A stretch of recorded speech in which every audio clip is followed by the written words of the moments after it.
Alright guys, so let's go ahead and we did last time the vMotion lab after discussing about the standard switch, and this is a very nice looking diagram that shows what we did, and it really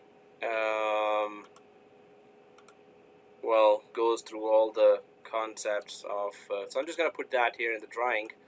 And so our vCenter is right now having two data centers here. One is ESXi01, well, two centers, to RDC and NYDC, and we added ESXi01 to TORDC and ESXi02 to NYDC. So we added the software SAN and the ones there that were added, and we added then the data stores on top of it. So then I was from time to time, after or whenever I got time from other classes and the chores there, so that you guys were discussing about the machines being inaccessible. So that was also a very good thing. One of you came up with that, and server 1 should be first started fully, and the SAN should be in place, then the other ones should be started. So sequence of starting the servers really count a lot. And if you have started those servers like not from suspension, you are unsuspending, then the services will be started. If you're starting the server from powered off state, then you need to give 10 minutes on the login screen, and let vCenter services start in the background, and then try to log into the vCenter. If you were coming from suspended state to unsuspended, then the services already are started. Okay guys, so vMotion, we were trying to talk about that, and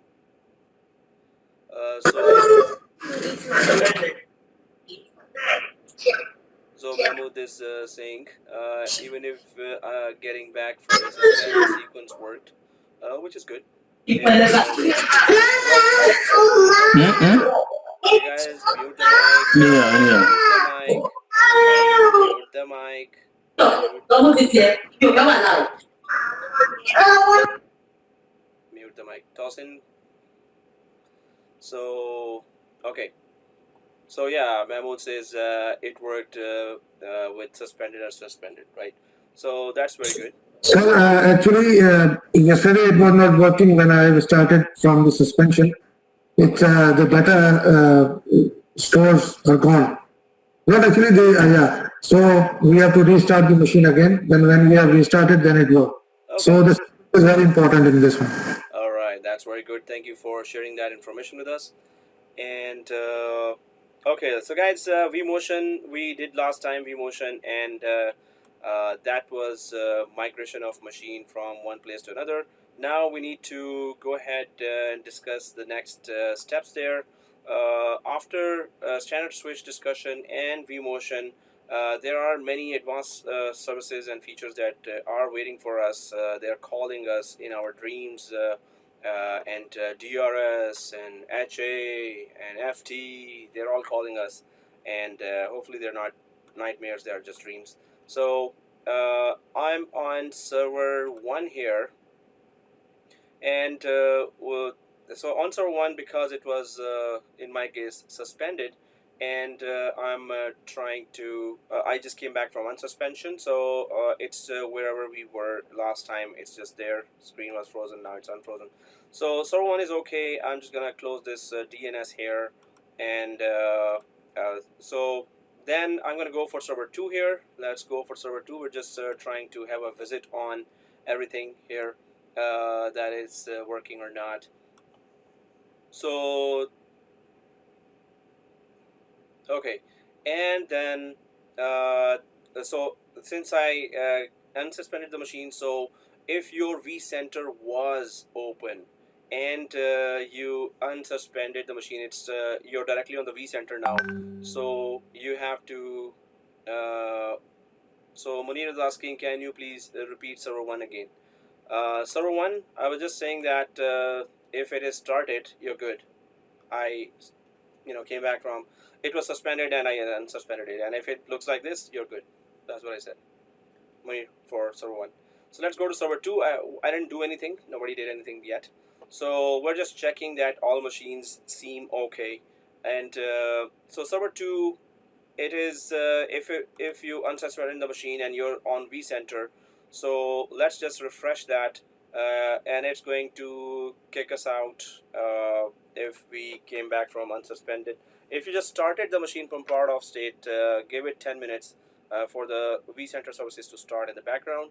And so I'm just going to log in from the administrator username password for vCenter, and that is administrator at vsphere.local, and then the password was small zero.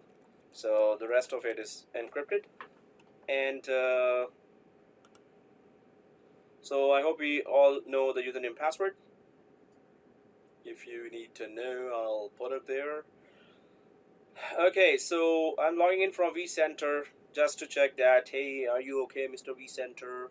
And and then while it is logging in, I'm going to go for E6501 and E6502. Anyone knows what is this area called? Anyone knows what is this area called? So you can type it there, or DCUI, exactly. Oh wow, that was a good background music for that.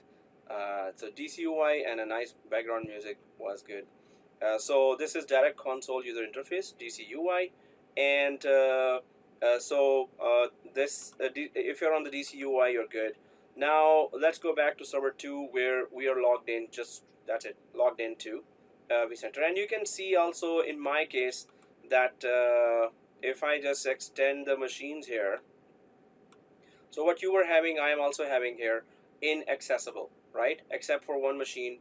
You were really sharp and you did help each other. That was very good.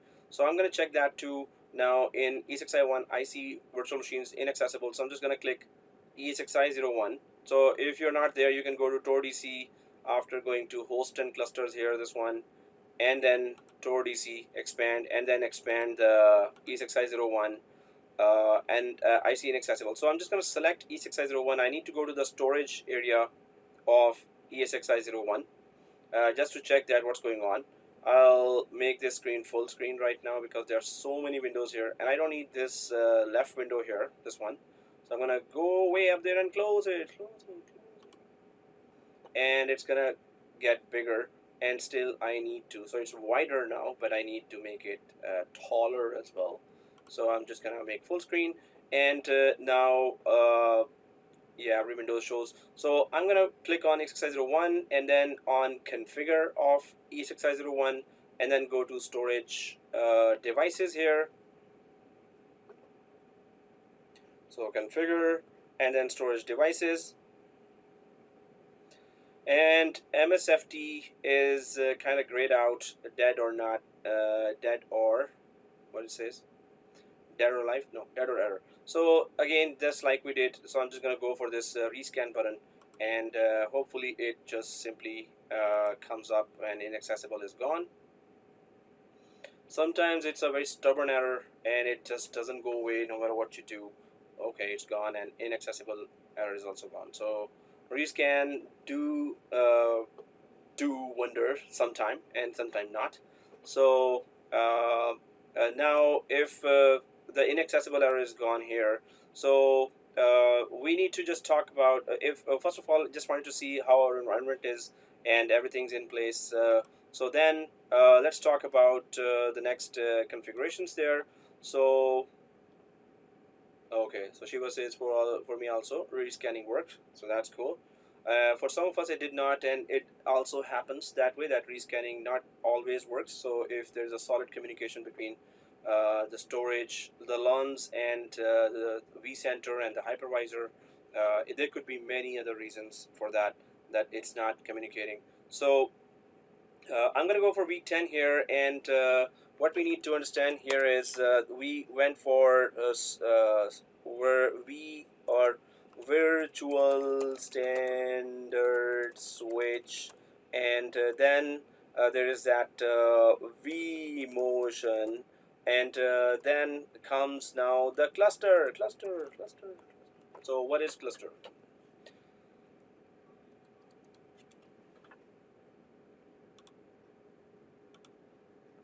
So cluster is that it's a group of servers. So group or grouping of hosts, exactly. Group or grouping, we can say. You're grouping them together, or group, it's the same thing. Grouping of hosts or hypervisors. And what it does here is that you can actually, so a cluster combines or collects information. This is VMware cluster I'm talking about. Information of the hardware and software of the currently added hypervisor E6i hosts. So and so it collects information. Cluster collections information collects information. Sorry. So yeah, I'm trying to learn English as a second language in an institute. So a cluster collects information of the hardware and software of the currently added E6i hosts, and then as a result has information about. So again, the information is coming about total number of resources combined. So now in English, what it means is that if we have virtual machines, now this was a battleground here when we were talking about vMotion. So I'll just make a new one here, and that is so. So that is as what? Oh, yeah, where's my mouse? So we have 4 machines here, and we created 2 hypervisors. I wish there was a huge RAM, maybe 64 GB if we had RAM, and 8 core processor or 16 core processors there. So but the thing is that it's a limitation. But what we have here is the server 01 and server 02 and server 03. But E6i 01 and E6i 01 and 2 are actually the ones that cluster will take into account. Now, once we add the 2 hypervisors into the cluster, so now collectively, I think our both. It's not. I think it's by default we can't go actually any more than that with our 16 GB RAM limitations. So 4 GB RAM and 2 processors is the configuration, hardware configuration of both hypervisors here. So cluster will say that the cluster has a total of 8 GB RAM and 4 processors available for who? For the virtual machines. So the cluster will try to use the advanced features here, which are HA, high availability, and then FT, fault tolerance, and then DRS, distributed resource scheduler, and vSAN, and there are other features as well, EVC. But you will see all the features once you create the cluster. But cluster, not only that, it makes then all the virtual machines highly available on top of these hypervisors. They're also performing better when you create cluster. So if there is lack of degradation of performance, so disaster recovery plus degradation of performance, both are handled well when you create a cluster. So we would create a cluster now and try to check what are the advanced features in a cluster that we can configure. So here we have obviously the infrastructure roles here: AD, DNS, DHCP, and then the software SAN, as we already know. So there's a question, will cluster affect migration? No, cluster will appreciate migration. In fact, one of the advanced features, that is DRS, it requires that migration have to be configured. It totally depends on migration, the DRS feature that distributes. So yeah, migration will not be affected if we have configured a cluster. Here we have vCenter, right? And with the help of vCenter, we have already configured our environment, and we have two disks now, local disks that we converted to iSCSI disks, and then we connected them to two hypervisors. I've created that diagram already, and I hope we understand the concepts. That's why just recreating that again. And on top of that, we're about to build a new configurations. So on top of those LUNs, so these are LUN01 and LUN02. So 0 actually and LUN1. So and then on top of that, we created 3. Yeah, we created 3. So LUN0, LUN1, LUN2. So we have the local disks, 3 disks exactly, not 2. Thank you for reminding that. And yeah.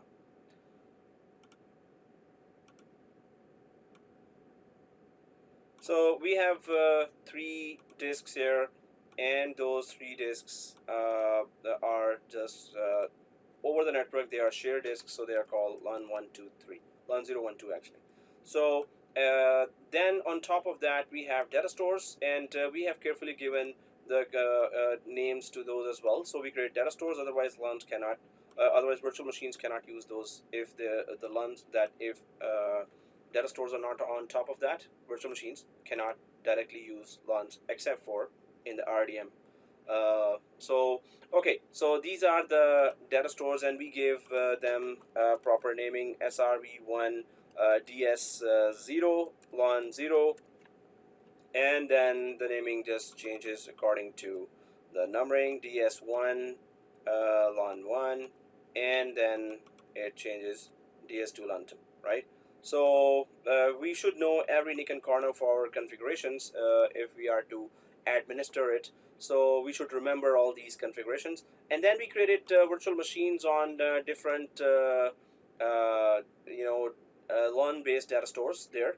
So we have virtual machines that are loaded on the RAM when they're powered on. So this virtual machine, if it's created, it's loaded on RAM, while its virtual disk is on the data. Its virtual disk is on the data store. So whichever data store we put that disk. So, but we get the idea that okay, this is how it is all configured in our environment. That's VM, and that's vdisk. Okay, so this is how it is. And then we moved the virtual machine. The crucial part was that the virtual disk never moved, but the virtual machine only moved, and we moved it back and forth as well. So this environment has to be working, because we're going to create on top of that more configurations now. So I'll be taking a screenshot of that as a diagram for future purposes. When I'm going for different scenarios and I need a diagram, so I did not create a diagram. And if anyone is selling masks, or anyone knows who is selling masks or sanitizers or gloves, then please do let us know all, so we could also hoard these things. Okay, just kidding. Okay, guys. So we were talking about that, and now what we need to do is that we will be creating a cluster, and once you create a cluster, you will see clearly that it is going to be HAFT, DRS, vSAN. So some of the features will be showing in the cluster, right? And if so where does the cluster get created? Cluster gets created inside the data center. So if we go for cluster related talk again, so we can create, oh, that's a huge font.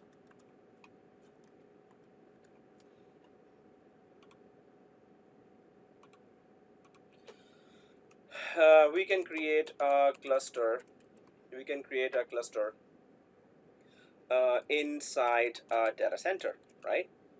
So this means that all the hypervisors, all the ESXi hosts have to be ESXi hosts have to be in or under one data center to be part of the cluster. Remember that our ESXi2 is in NYDC and ESXi1 is in TORDC. So if both ESXi1 and 2 has to be part of the cluster, and they have to be, those are only two we have, then we must have ESXi2 moved from NYDC to TORDC as well. So we're going to create a cluster under the TORDC, and we're going to move ESXi2. So I'm just going to put that in the diagram. So we're going to create a cluster under TORDC now. So TORDC here,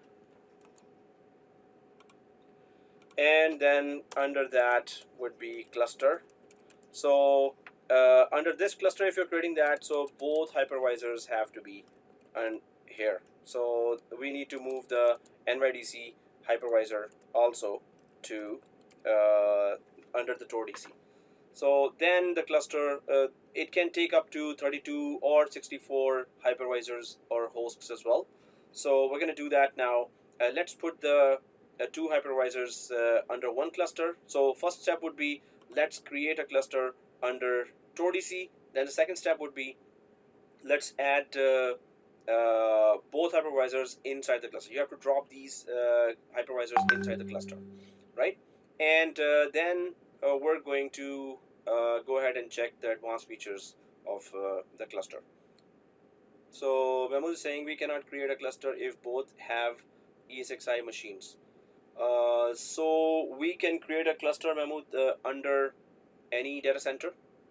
But yes, the cluster, if the machine, this ESXi hypervisor is in NYDC, and we don't change it from there, so that ESXi2 under NYDC cannot be part of this cluster, ESXi02, if it remains under the other data center. So cluster only works under one data center. It does not work across data center. So the ESXi2 has to be moved from NYDC data center to TORDC data center. Then only the other hypervisor can be part of the cluster as well. So if we migrate after creating cluster, so if you migrate ESXi virtual machines, so you're talking about, yeah, the VMs that we migrated before. So we can still migrate the VMs from one hypervisor to another. The only difference is that this hypervisor does not live inside NYDC. It also now lives in under TORDC. So migration will still work, whether it is across the DC data centers or whether the two hypervisors are under one data center. The migration will easily work in both scenarios. Okay, so let's go. Let us go ahead, guys. Lettuce and salad. So now what we need to do is, let's go to first of all our vCenter, and first we move our ESXi2 from NYDC to TORDC. That's the first thing. Second thing, let's create a cluster, right? So if we understand what we're doing, so let us do that now. So we are in the vCenter. So you can see here, I'll make it full screen now. And here, the ESXi2 is living under NYDC. So what we can do is, first we left click and select it.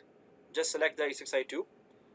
And there are two ways. Either the proper way is you right click on top of the ESXi02 here like this, and you see this, move to.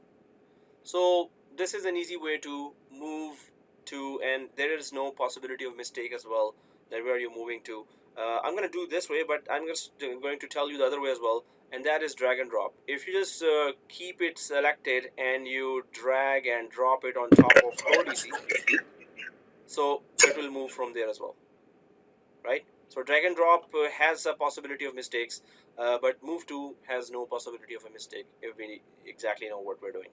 So you can drag and drop or you can move to. So I'm just going to right click here and go for the proper way, which is move to, move to. So let's click the move to here. And once you click move to, so where do you want this hypervisor to move to? It is Tor DC. Yay! Okay, Tor DC, and that's it. See? So press OK. OK. And our best friend here, recent task, says what? Completed? No, not completed. Yes, completed. It's completed for me.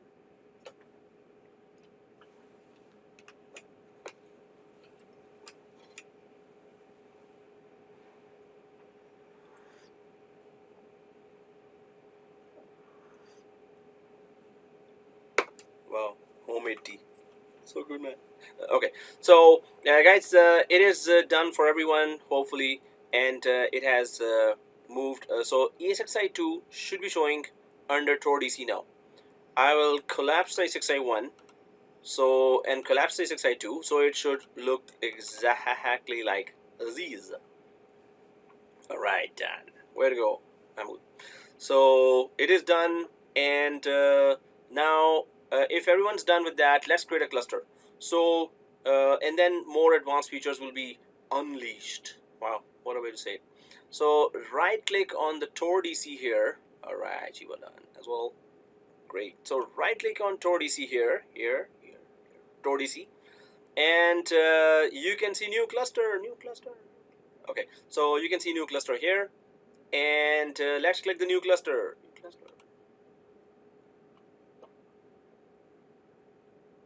So you can see now that when you are on new cluster, you can see DRS, Distributed Resource Scheduler, Vsphere HA, which is high availability, EVC is for migration of the virtual machines when you are doing vMotion.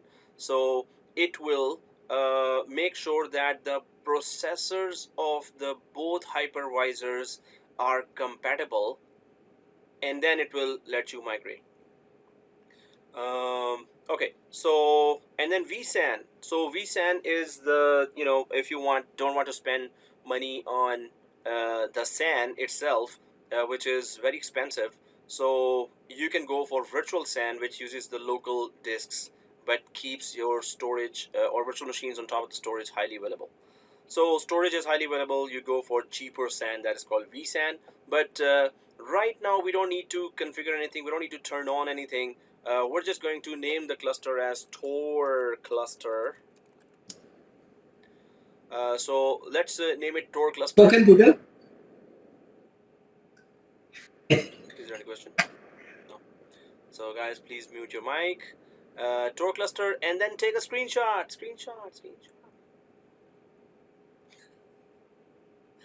So I'm sure half of us may have clicked OK or not, or I'm not sure about that. But take a screenshot here, guys, of your creating a Tor cluster here. So take a screenshot here, or you can just right click again and do that, right? So take a screenshot creating cluster. Take a screenshot creating cluster. So I'm just gonna put that screenshot numbering for today. So that's a screenshot 1, and it is creating Tor cluster, actually creating cluster or Tor cluster, whichever. So screenshot number 1 is creating Tor cluster. Hopefully everyone has taken that screenshot, and then if it is creating Tor cluster, that's a screenshot. Hopefully everyone done that. So then let's press, after you have taken the screenshot, let's press O and K. So let's press O and K. Okay. So now the Tor cluster shows on the left side, and you can see that it is showing under the Tor DC, and then under that in the same line on the root of the Tor DC you can see all the hypervisors as well. This means hypervisors are added to the Tor DC, but they are not added to the Tor cluster. So we need to add both hypervisors inside Tor cluster. So suppose when you expand Tor cluster and collapse that Tor cluster, so they would only show inside that. So Hypervisor 1 has to be added to Tor cluster. There are two ways. One is drag and drop, drag this and drop it on top of Tor cluster, but it has more possibility of a mistake. So I'm just going to right click on the E6I01 here, and I'm going to click move to, because I need to move this inside the cluster so cluster could manage its resources and offer its advanced services to our hypervisors. So right click on E6I01, click move to, right click on E6I01, click move to, then expand server 2 here, and then since we know that Tor cluster lives inside Tor DC, so expand Tor DC and then select Tor cluster. That's it, right? So expand server 2, expand Tor DC, and then select Tor cluster. That's how we can just simply move. So press O and K. So the recent task says that yet it is completed, and then I'm going to go for E6I2 as well and do the same thing. In fact, you know what? I'm going to drag it on top just to show that, hey, it also works, but, you know, more possibilities. So in a production environment, normally just go for move to. So I'll just drop it on top of that carefully, and yes, it works as well. So drag and drop works, and the move to also works. Now, where are the two hypervisors? So when you expand Tor cluster, they're there, and you can see that the virtual machines are lined up as well. And they're just lined up. They're not saying from this area section. They're not showing which exact hypervisor they are inside, right? So cluster takes them all as collective resources. Oh, I have total of 4 virtual machines. I don't care which one is where, although some of the advanced features do care about that. But it's a collection of total resources. How much total resources the cluster has, that's what it's going to care about. Now, so the two machines are added here, and let's click that Tor cluster. Let's just select that Tor cluster.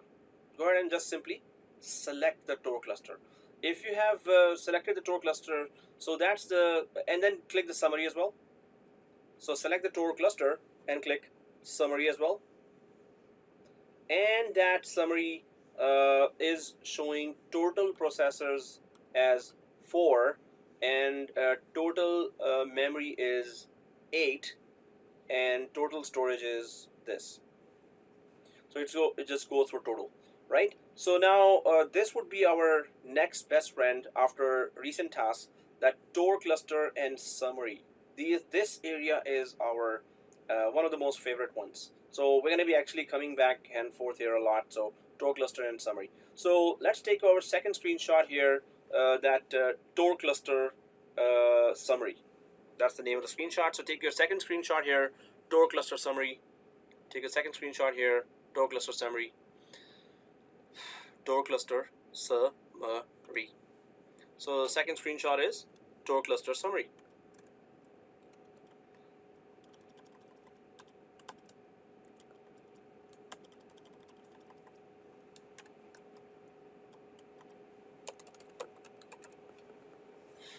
All right, so if its screenshot has been taken, so 2 hypervisors has been added, cluster is showing the resources, but now we need to go for advanced features of the cluster. What are those advanced features, and how cluster can overall keep making high availability, making sure that high availability is there for all the services being offered by the virtual machines in the cluster.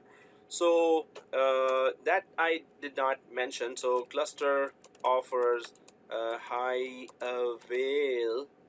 availability and disaster recovery. And we're going to be causing disasters here to recover from. So disaster recovery, right? So cluster offers high availability and disaster recovery. And that's where we're going to try to check what are those features there that will offer us. So there is HA, and that is high availability. In fact, that's where we're going right now, and we're going to check that what is high availability in VMware. And then second thing, then we're gonna go for DRS. Very cool feature. Distributed resources scheduler. So that's distributed resource scheduler. And then we're gonna go for FT, that is fault tolerance. Fault tolerance. All will come in interview questions. And when you are going for interview, let me know. I have some interview questions lined up. I'll just send you those interview questions. And that you must do this certification and AWS Azure. I can't just stress enough.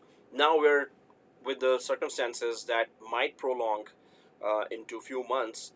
So online jobs are even more crucial. So cloud is one of the most critical skills that they really need. So give that certification ASAP. So anyway, HADRS in George Brown, so many students have given that already, Azure. So here I thought somebody will give, but anyway. So HADRS and then there is vSAN, and oops, where did I put that? vSAN, and then EVC. There will be long list of features, right? So there's a question from Mahmoud, and that is, if any of the processor or memory is idle, will it be utilized by the other VM because of the cluster and combined resources? Very yes. So there's a new way of saying yes, and that is called very yes. During the peak times, CPU and memory is like a gold in virtualization environment. So peak time means all from 10 to maybe 2 to 3 or 9 to 3 when everyone is really busy. So there is no CPU and memory to spare at all. So it's you have to actually reserve the memory and CPU for some critical machines. Otherwise, everyone is simply trying to get those CPU and memory resources as much as we can. So yes, DRS also makes sure that all the resources, there's a thing called ballooning. It's not baloney, it's a ballooning. So that's where it takes the memory and CPU and makes it available for the machines that really need it. So definitely that is a feature in DRS we're going to talk about in detail, and we're going to test that as well. So high availability, DRS, FT, vSAN, EVC. So we're going to try to check all these features. Now first one, in the cluster. So now if you are back in the vCenter here, and here Tor cluster, if you right click the Tor cluster here, go ahead and right click the Tor cluster. There you can see you can create VApp, new virtual machines, add host from here as well. You can directly add host to a cluster as well. So, and storage, you can create a new storage directly from cluster as well. So all these features are there that you've already seen in the data center as well. Oops. Hey guys, if you get this, could not connect to vSphere web client, contact your administrator to fix this issue. So if you see that, it's just simply saying I'm kicking you out, and why don't you kick yourself in again. So I'm going to exactly do that. So sometimes the browser does kick us out, and it's okay to be kicked out sometimes. Well, it's not okay outside the world, but in virtual environment it's okay. So refresh here, and I'm going to refresh this browser, and your connection is not private, so it took me to outside.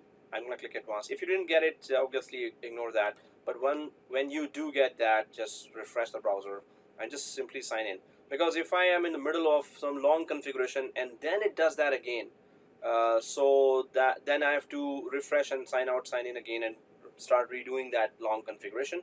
So whenever it does that, just sign out, sign in. And it is loading. So now we're going to talk about HA, high availability. So there's a question, and Gabriel is asking, is it also this unstable in production situations? No, browsers do that as security measure, Gabriel. So this is not actually browser being unstable. This is very normal.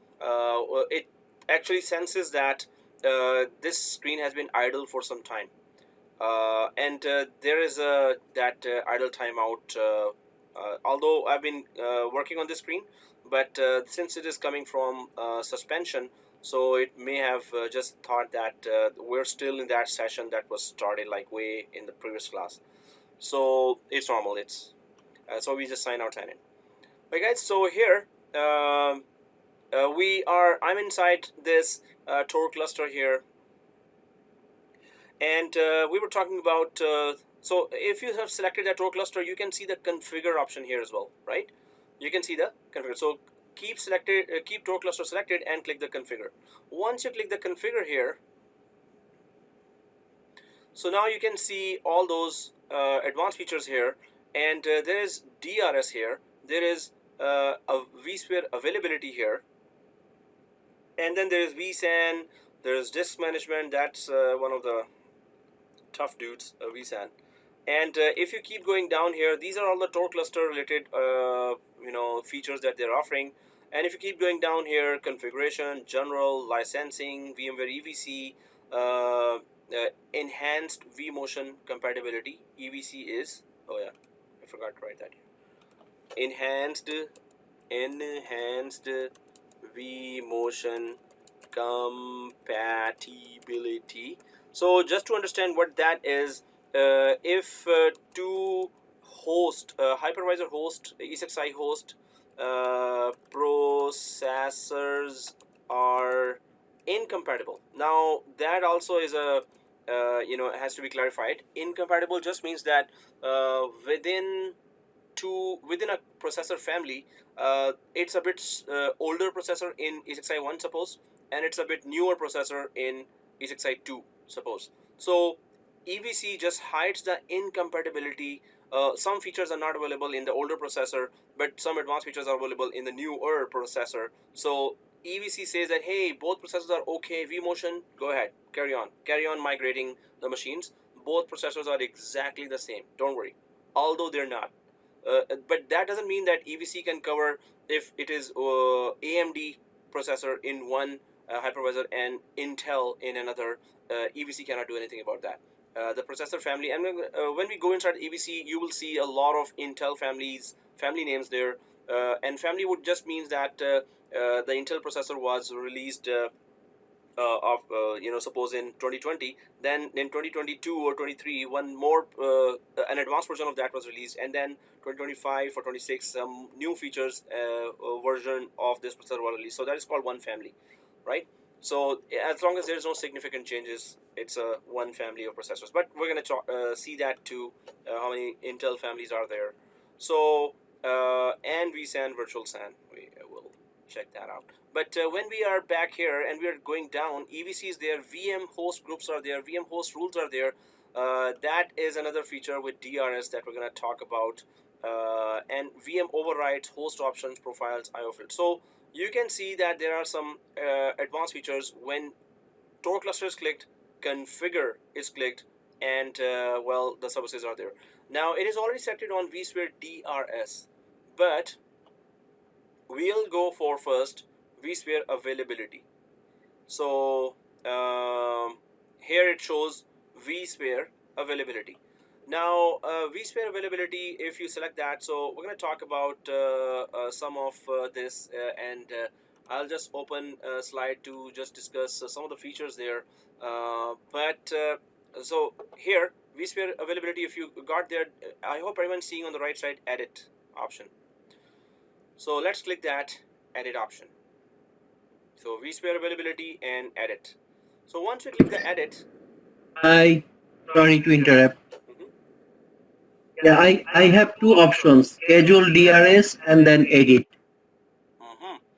So yeah, we're not gonna schedule DRS, we're just gonna edit. I think I should open that screen, maybe it is showing to me as well. So I'll just put full screen here.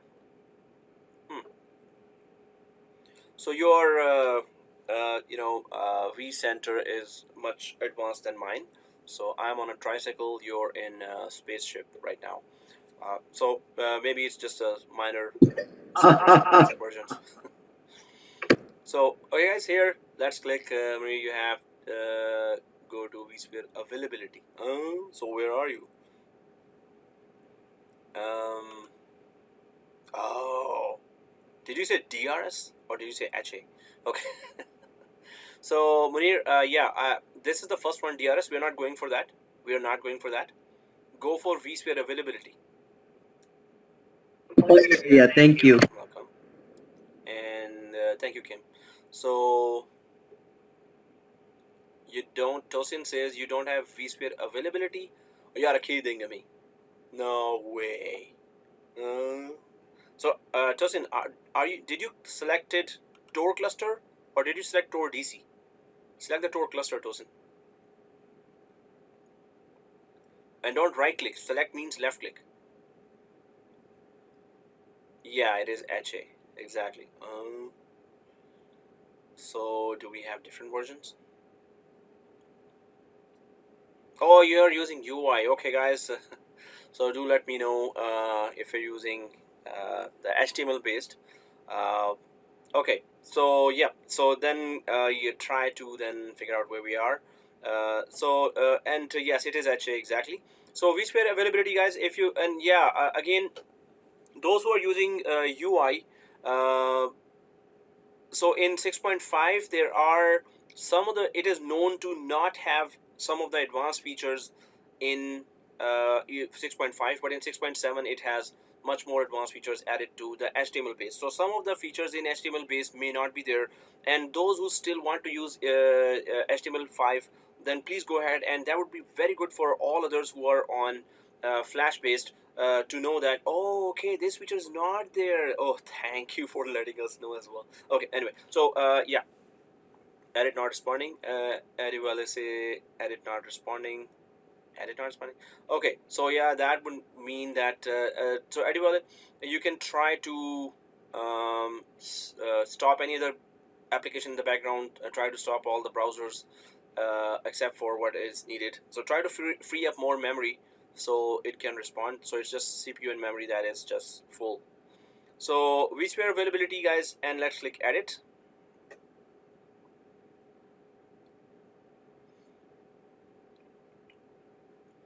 So here it says vSphere availability is comprised of vSphere HA and proactive HA.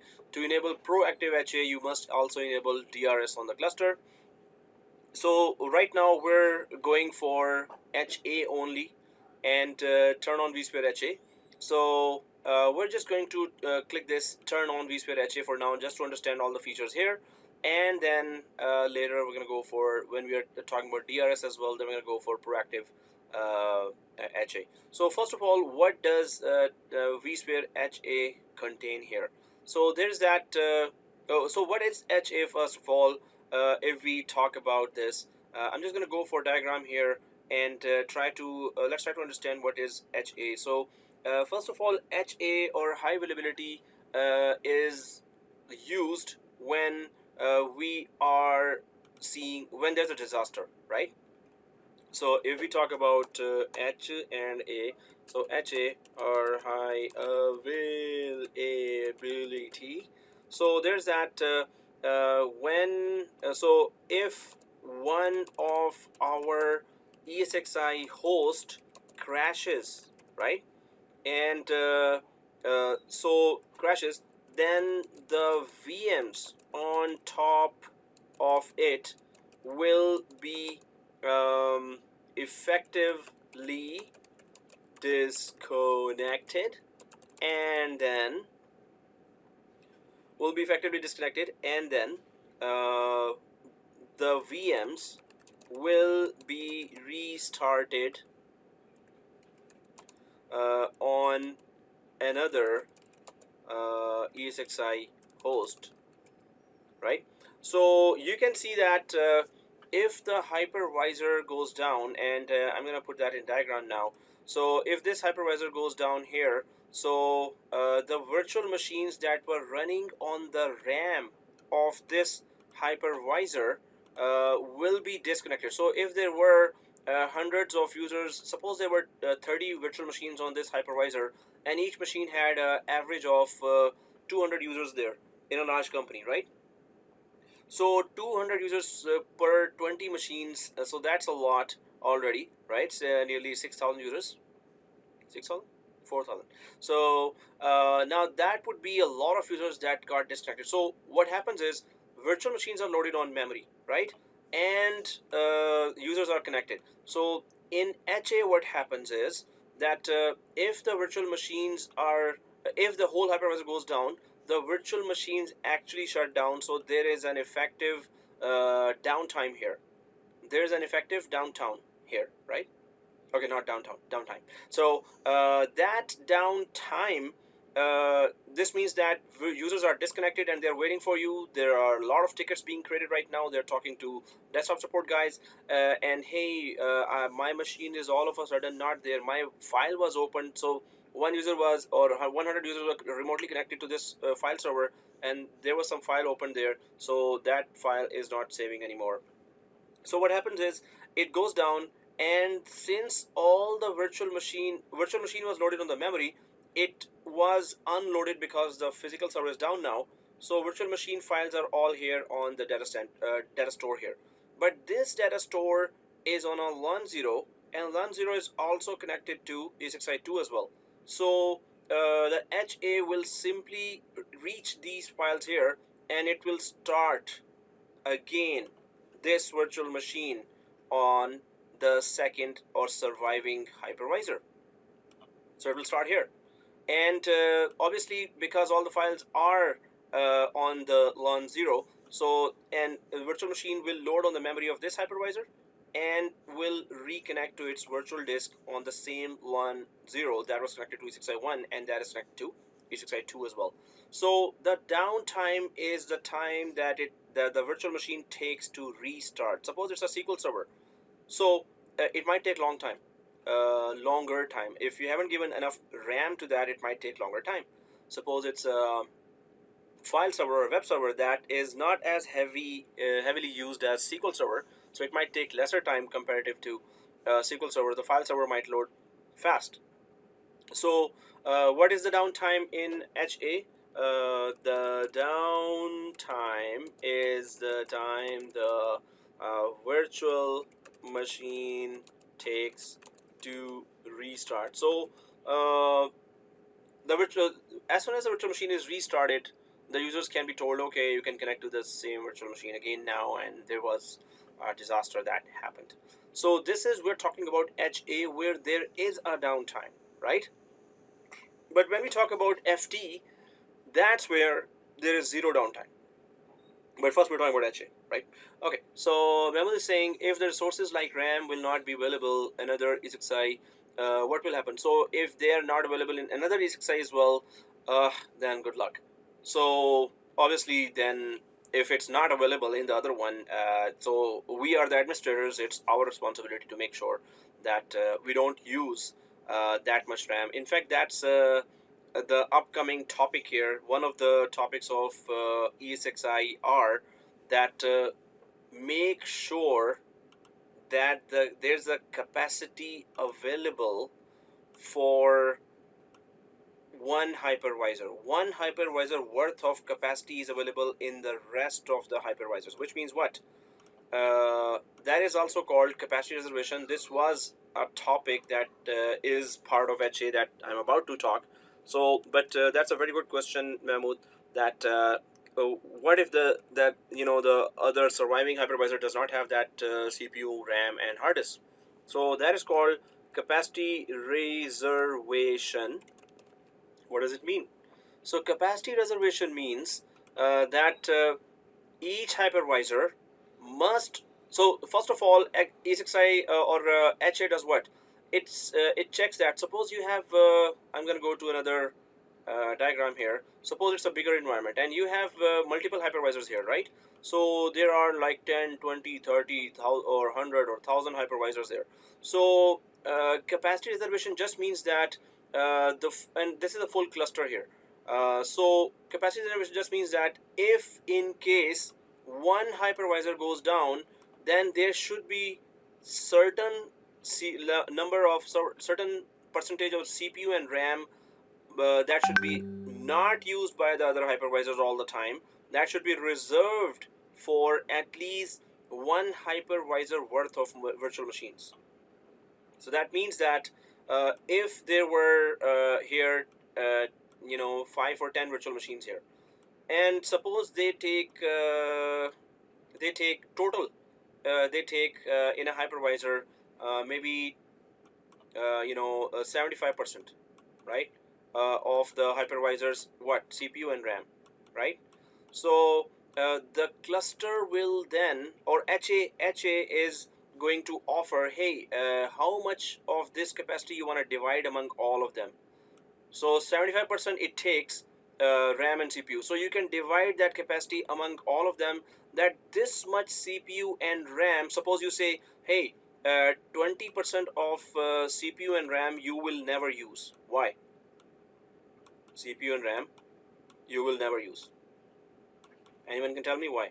So each hypervisor will be told from now on, you will not be using 20% of your RAM and CPU.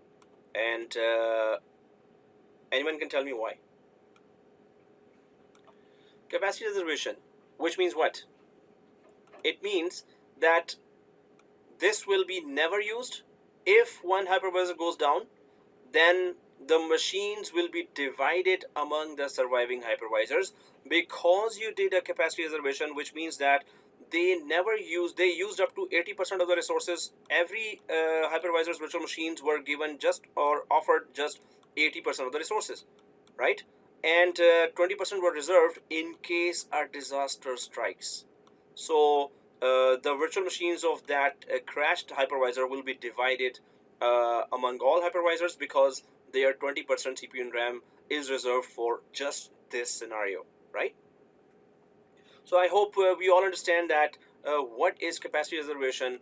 One hypervisor worth of virtual machines need to be, or 20 virtual machines maybe, or 10 virtual machines maybe, worth of CPU and RAM has to be saved all the time. That much capacity has to be not used all the time by all hypervisors. So this means that you will know that if I lose any one hypervisor, I can easily distribute its virtual machines to all the rest of the hypervisors. Suppose two hypervisors goes down, but you reserve the capacity for only one hypervisor. Then what happens?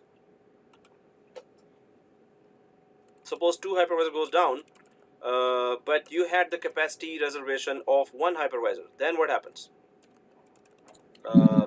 It will distribute among all the hypervisors. So all virtual machines, exactly, all virtual machines will not be able to start. Simple. That's one thing. Second thing is that they might cut it from your check. Third thing is maybe junior admin will be promoted to your seat. So that could also happen, but the first one will happen definitely, and that is some of the virtual machines might not start. You don't have enough capacity, right? So, but obviously we cannot predict how many hypervisors can go down. Disaster does not ask our permission. Hey, can I come here and take down your 3 machines out of 20, please? Pretty please.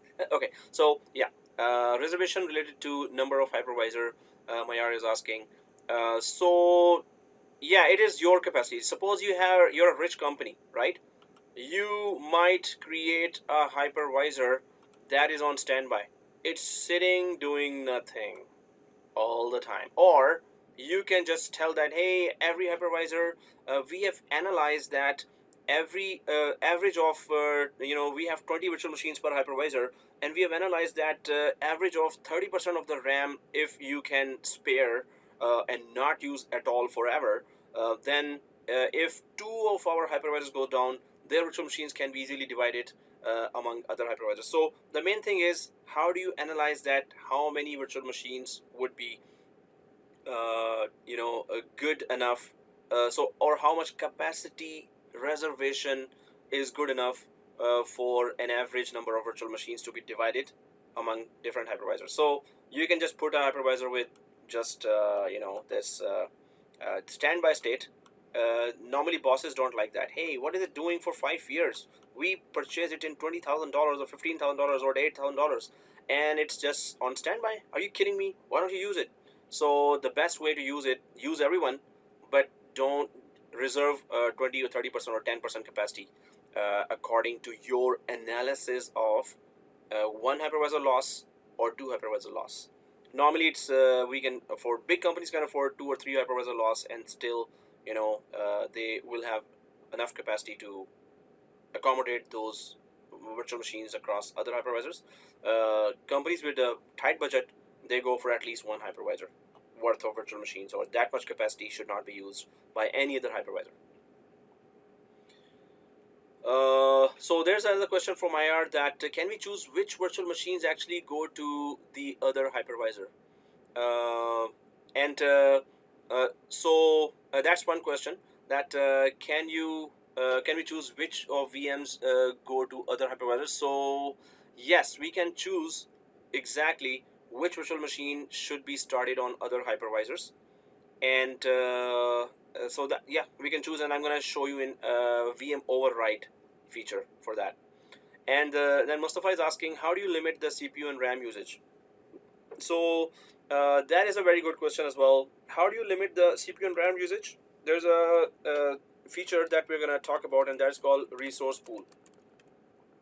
So in that, we limit the CPU and RAM of a VM. So we also call it reserving it for the critical machines, and we can also limit through the feature called resource pool the CPU and RAM. So with that you can reserve, or with that you can also limit as well. So yes, there's a feature called resource pool that you can limit. Hey, virtual machine, you cannot use more than this. So yeah, you can limit that. Okay guys, so but we're talking about here cool.tx. Okay, that's a nice good site, guys. Everyone should go to that site, cool.tx. Oh no, it's not a website, it's a cool and thanks. Oh, you're welcome.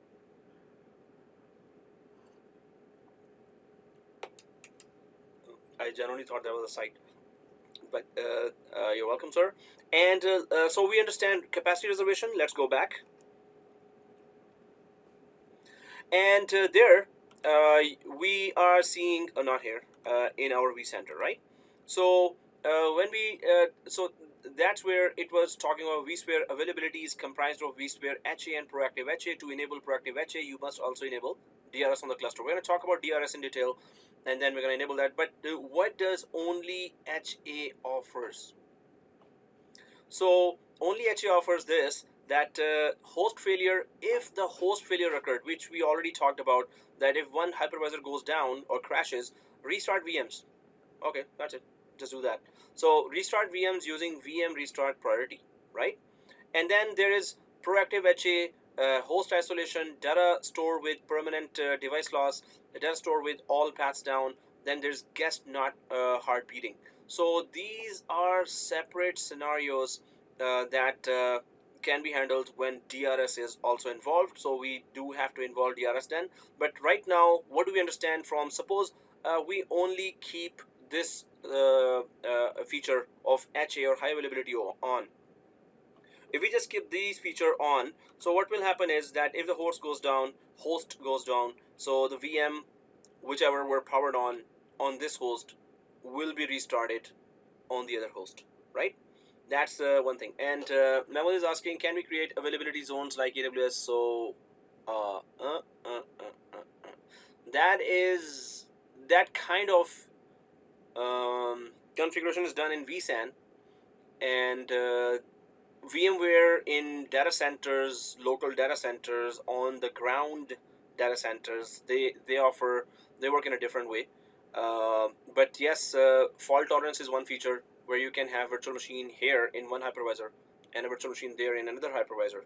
Then replication appliance is another feature where you can have a virtual machine in one branch and other virtual machine in another branch. So on ground it works a little different, but the main concepts are same. Yeah. Yeah, in cloud, availability zones work a different way. They are separate, isolated areas, physical areas. Here, it's separate, isolated branches. You can put the machines in the same way. The concept is same. Okay, and then welcome. Okay, so now we want to go ahead and talk about the DRS as well, because they are not letting us go ahead without enabling DRS if we want to talk about the advanced features. So first of all, turn on proactive HA. This is right now we cannot turn it on because Vsphere DRS has to be turned on. That is up here, right? So if we go back to Vsphere availability, I just went there to show you that hey, you have this is DRS. There are additional options there, power management and adoption. So Vsphere high availability. Are you able to click anything here? No, because that the only feature it's offering is restart VMs. So now what we need to do is yes, let's use both HA and DRS here. But what happens in DRS then? So HA, as far as HA is concerned, we understand what we're going to talk about all these scenarios as well. It says here proactive HA, and that is disabled. Proactive HA is not enabled, and proactive will offer a lot of advanced features, which is that it can create some extra high availability options. When we enable it, you're going to see that. But we're going to come to that when we do enable this proactive HA. But what is host isolation? VMs on isolated hosts will remain powered on. So just try to understand. Let's these scenarios and then come back and enable HA and then proactive HA. So what is host isolation? Host isolation is that your one of the host here is let me just create another diagram for that quickly. So suppose you have a lot of hosts here and you are connected with vCenter. All of a sudden there are two scenarios in fact. One is the vCenter connection to your particular hypervisor froze. So that's one scenario, vCenter, and the connection of vCenter to this particular host froze. You're clicking, nothing happens. It's just grayed out. While others, when you click the other hypervisors, it's okay. So if it is frozen, now remember that every hypervisor is hosting a lot of virtual machines, and those are doing a lot of critical work. So there are so many virtual machines on this, but the connection is frozen right now. So what will you do? What will be your troubleshooting if that happens? If the connection is frozen, you might want to restart this hypervisor. Is that a good thing or a bad thing to restart the hypervisor? Suppose the connectivity from the vCenter to the hypervisor is frozen. You click, nothing happens. So, and it's it's a peak time, but your administrative connectivity is not working. So how can you administer that hypervisor? So is that a good idea to go to the data center, do a break fix, and just restart this hypervisor? Is that a good idea or a bad idea? If you're saying bad idea, why? If you're saying good, why?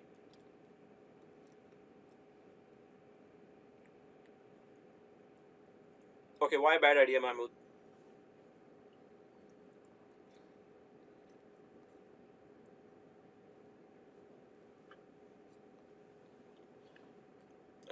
We can also talk on mic. Okay. It's a bad idea because the virtual machines on the hypervisor may still be running, even though you cannot manage them. So,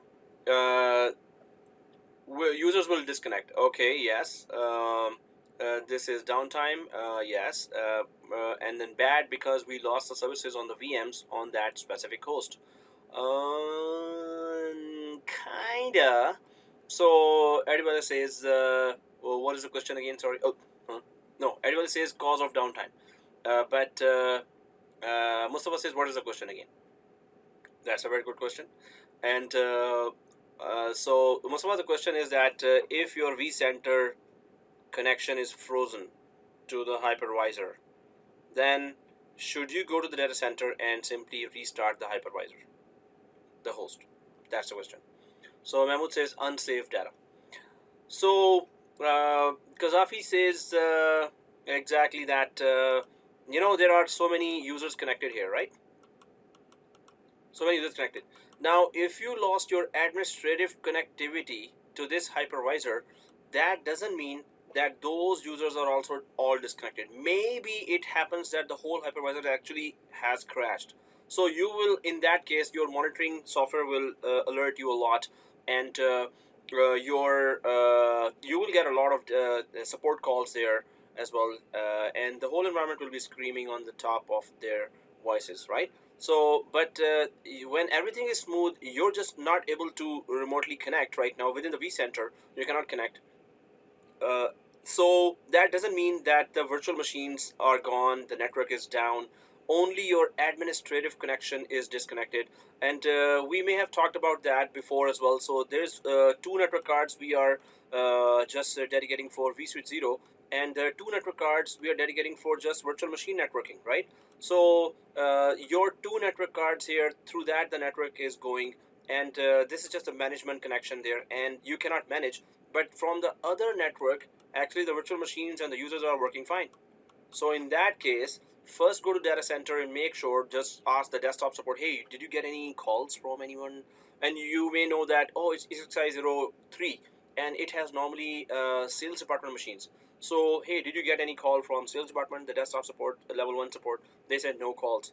And then you realize that, and you ping the machines directly, right? Just ping these machines, this machine, this machine. Oh, you can ping, okay. You don't have to restart this hypervisor. That's if you lost the administrative connection to this hypervisor. That's what we need to understand.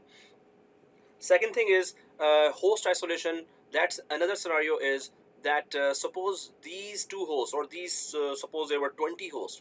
These 20 hosts are connected to another switch here, and these other 20 hosts are connected to another switch. And so suppose it's a physical switch, not physical switch, not a virtual switch. I'm not talking about virtual switch. So, and what happens is the host got isolated. Suppose one of the switches actually, the connectivity between the two switches was affected, right? So the hosts connected to this physical switch, they form their own alliance. The host connected with this physical switch. What kind of alliance are we talking about? There is master and slave relationship here. What is a master and slave relationship?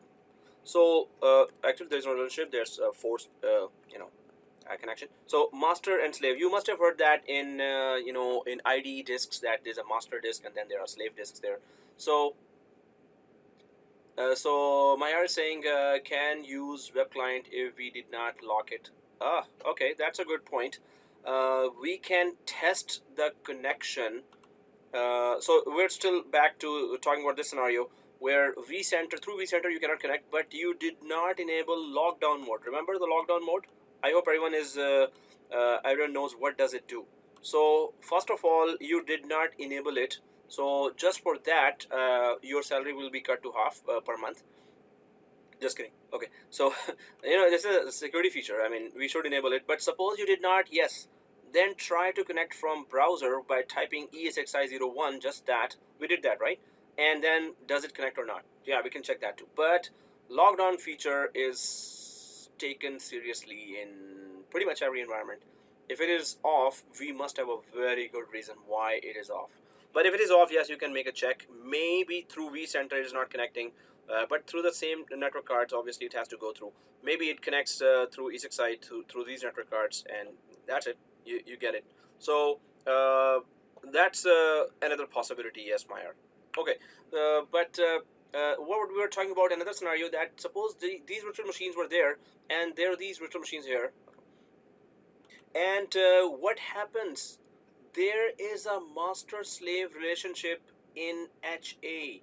As soon as you enable actually cluster and then HA feature, what happens in high availability, that one of the hypervisors is elected as a master.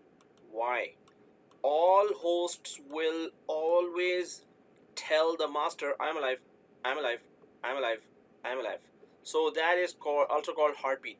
One of the hosts is automatically elected as master, and all other are elected as slaves.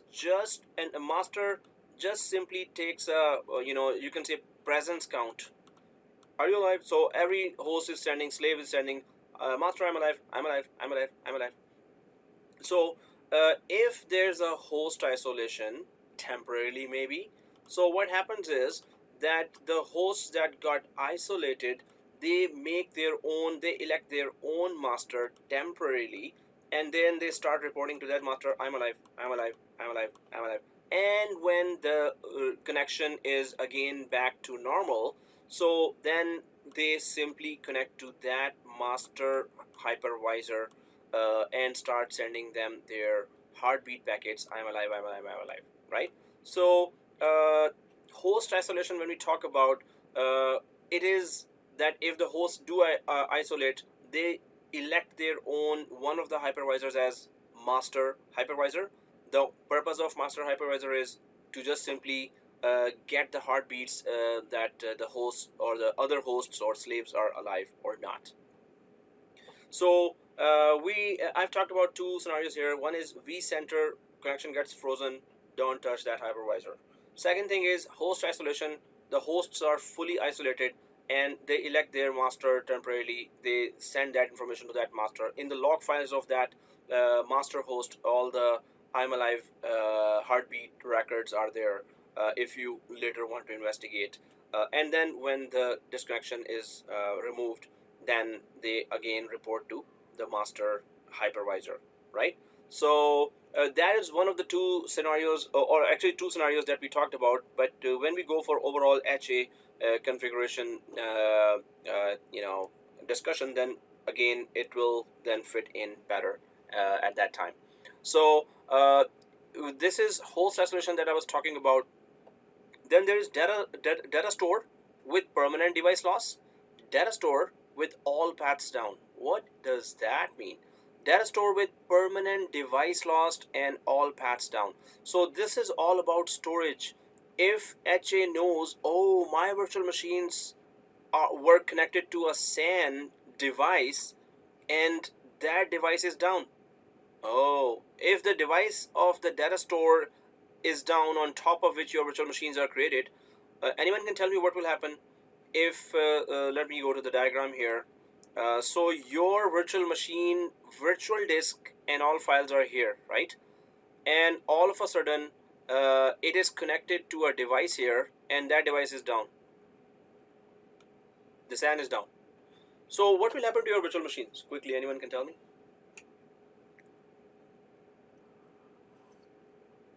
Or what will happen to the end users? Will they be able to connect to the okay, so Mahmood says no data retrieval. No data retrieval. Everyone agrees with that? The SAN is gone. VMs, all files are here. What will happen? Tajinder says data loss. Anyone else? Data loss for the current data that is being transferred, yes. Whatever has been transferred is there in the disk.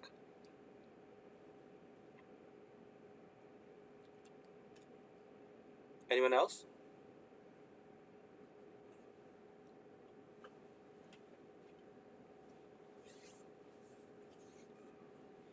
So, if the LON 0 data is inaccessible, yeah, you're right. Exactly that what you're saying is correct. All of you are saying correct thing. If the SAN is gone, obviously the virtual machine's virtual disk was on SAN. All the data was saved on disk. So obviously if the SAN is gone, the access to disk is gone, access to data is gone, all the end users are, the machine simply freezes. That's it. No more work. So that is called device down. So if we go back to this, data store with permanent device loss. So permanent device would be these LONs there, and permanent device loss means that there was a device loss. Maybe that SAN is connected to, normally the SAN is connected to a switch, that SAN switch, and that's you must have those SAN compatible network cards or HBAs there. So any of the device can be lost. If that switch, fiber optic switch was lost, again you have no connectivity. The device is lost, and the network card, the fiber optic network cards is gone. Again, you have no connectivity. Device is lost, right? So And then the other one is data store with all paths down. All paths down would be just that you again have the device is okay, right? The device is okay, but the path to that device is not okay. It's gone. So device itself is okay, but all paths down is the paths to the device are done. So in that case also, pretty much the same scenario that your end users are sitting doing nothing and they're waiting for you to do something. Now our virtual machines were inaccessible. You saw that throughout the week, inaccessible is coming. You rescanned it and the devices were again accessible. Suppose the paths were down, you rescan and still the paths are not going up. Obviously you have to then investigate further what happened from the SAN to the connectivity coming to your hypervisors. In between this, what happened, right? So these are the two scenarios there where a device is down or all paths are down. So if we talk about guest not heart beating, that is now what is guest not heart beating, and this is kind of risky thing. VM and application monitoring disabled. So what happens here is guest not heart beating. Who's the guest? The virtual machine. Now you can tell HA, hey HA, from now on the VMware tools inside my virtual machine will send you a heartbeat as well. So HA is sitting here, and from the VMware tools of the virtual machine, there will be a continuous heartbeat coming. I'm alive, I'm alive, I'm alive, I'm alive. So continuous heartbeat is coming here, right? If the heartbeat stops coming, maybe VMware tools are corrupted. Maybe actually the machine is frozen for some reason. So what HA will do is it's going to restart the machine, right? So that's what HA is supposed to do. If you want to configure this, HA will simply restart the machine. So that is kind of, so first of all, if the virtual machine is not available or the application in the virtual machine has some issues and somehow the VMware tools have stopped sending heartbeats, so that virtual machine will be restarted by HA. Now I would personally not want to do that because I would want to investigate first. Maybe it was frozen and I took half an hour to come to that machine, and then I realized, oh, it's just frozen. I should restart it, and after restart it was okay. So in that scenario, HA would have done it right away if it was frozen because heartbeat was not coming. Sometimes heartbeat does not come, maybe because the VMware tools are not corrupt, very rare, but it can happen. But the application was okay, users were working fine. It's just that VMware tools were not able to send the heartbeat for some reason. HA thought machine is frozen, let me restart. So all users which were working are restarted now for no reason, actually. So you should think that how effective this strategy would be. Now there's a question from Mahmood. It will take resources. Is heartbeat good option? So yeah, it's gonna take CPU, memory, and bandwidth. But for critical machines, administrators do set it up. And suppose these are hospital machines, and there's a very critical patient data there, and they really need it all the time. They cannot afford it to be down. So in that case, administrators do set up heartbeat for some of the critical virtual machines as well. And no, it's not taking that much. Normally, the heartbeat network is always different. The heartbeat network, you can just regulate it on separate network cards here. So they don't disturb the regular LAN network where all the other traffic is going.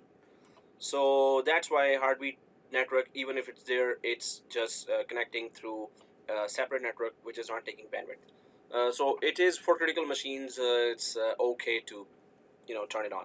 So some administrators don't go for that. Some administrators go for that. Okay, it's a critical machine. I know.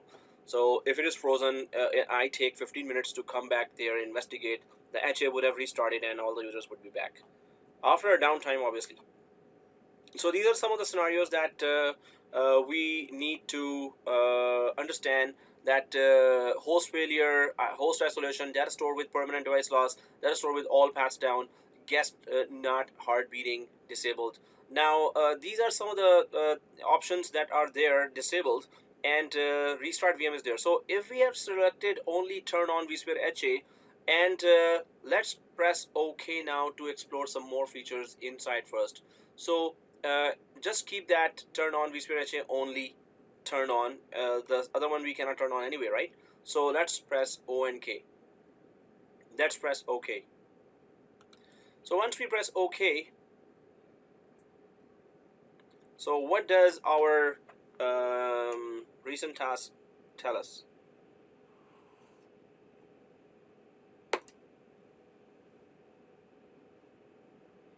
%. Are you kidding me? So what happens is HA is remotely deploying its agents inside hypervisors, and through those agents HA is going to talk.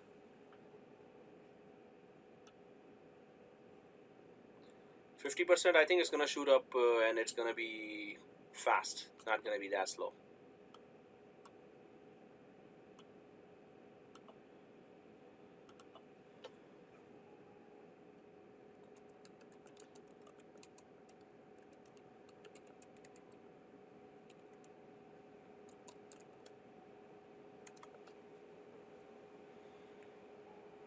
For you done? Oh, for me also done. And that is so good.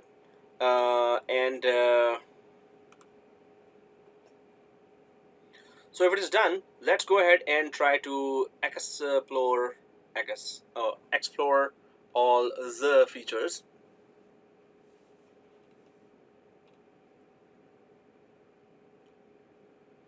Now, what we need to see here is that does it offer anything? So if we go to Tor cluster here and we go to summary here, let's go to Tor cluster, is already selected actually, and click the summary here. So in the summary, if we go down, there is nothing related to, there is Vsphere availability here. So see this window here, I just scroll down here, and there is Vsphere availability here. If you see that Vsphere availability, can you drag it like this, one story up and then two up, and on the top? Does it? So I was able to do that. Hopefully you were able to do that.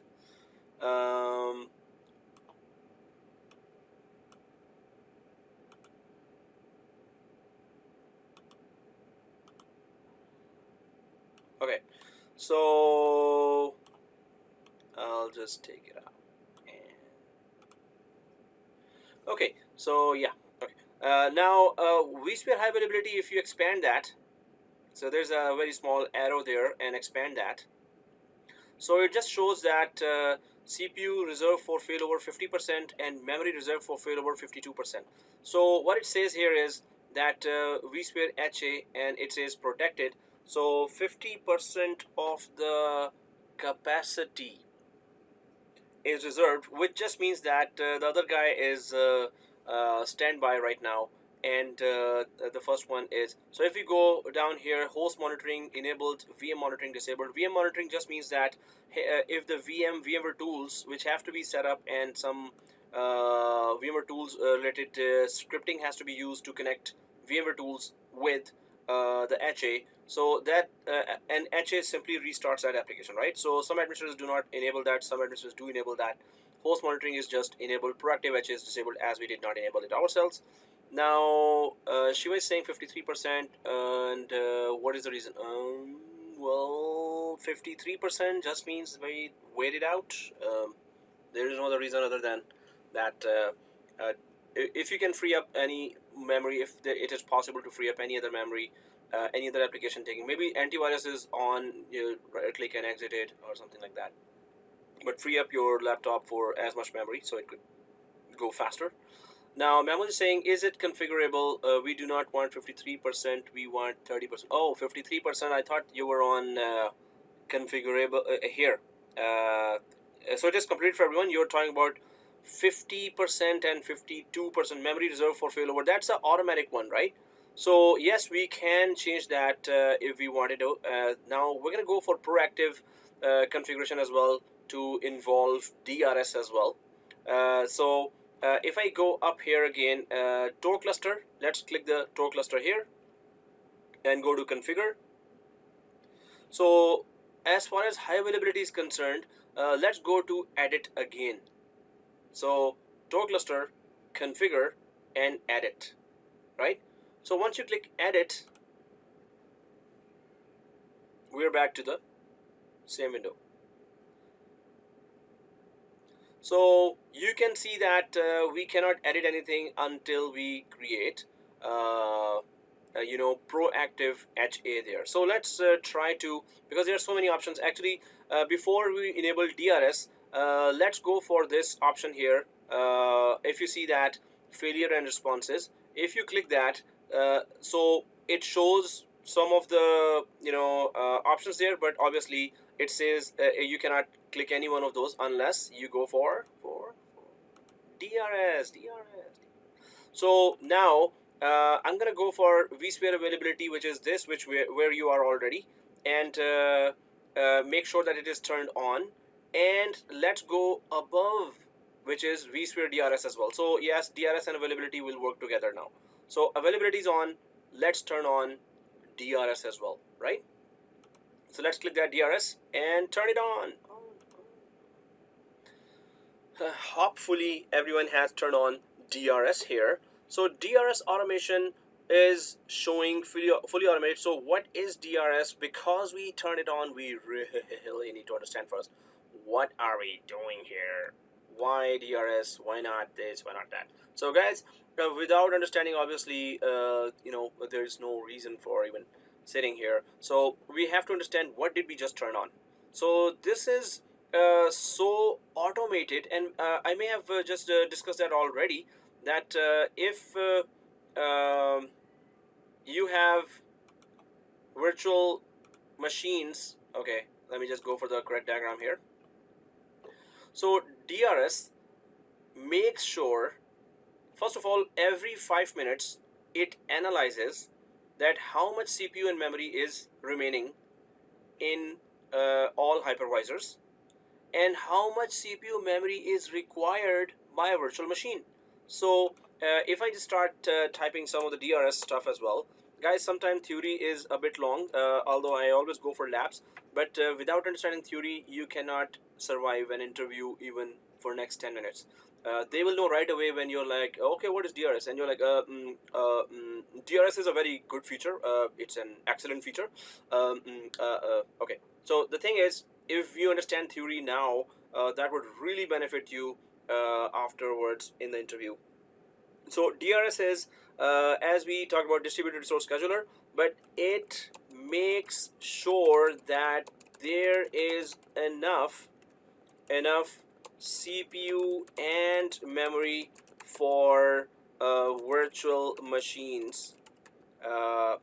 If the VMs need more CPU and memory, and the underlying ESXi host cannot provide required CPU and memory, then DRS automatically vmotions the VMs from that ESXi host to another, which it already analyzed. DRS already analyzed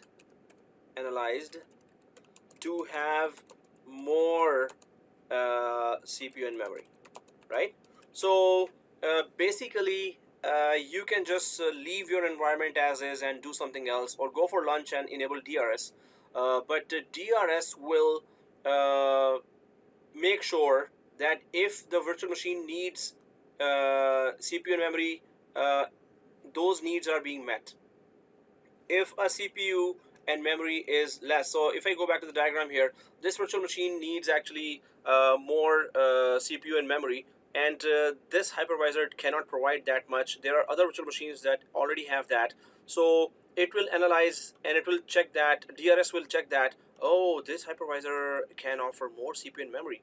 So it will simply vmotion the virtual machine to this hypervisor So while users are working on it, the virtual machine will be migrated, and all of a sudden users will say, oh good, now we have good performance. Before, the users were claiming, hey, we have very slow performance, I'm opening a file, it's not opening. So you got a lot of tickets for that. You realized, oh okay, so the actually you do get a ticket for that, but DRS is doing that for you on your behalf. DRS is so good that if the boss finds out that, hey, you put your environment on DRS and you're doing something else, they might even fire you for that. Oh, just kidding. Like, they will say, hey, we don't need that. Okay, another 70,000 per year is saved. DRS, thank you very much. You're so automated. You kept our machines up for long that we don't even need an administrator now. So yeah, one of the administrators in I was in Scotiabank, so our senior administrator there was there for 20 years, and he would never enable DRS. If he would openly say that I'm not enabling DRS, then you don't need me. So and we were like, seriously, are you kidding me? So maybe he had connections with the president of the bank or something, but he was just openly saying, oh no, this is automation, you don't need me then. So that's why I'm not going to enable that. And then he would just put some more drawbacks of that actually were not drawbacks. So if the DRS remotion the machine, what if the resources will come back? Suppose it's only for a short period of time that the resources are gone. So will it be revert the changes? So if where the virtual machine now is, and it does no longer have that kind of resources that it had, then it will revert it. If the resources are still good enough, no, it will not revert them.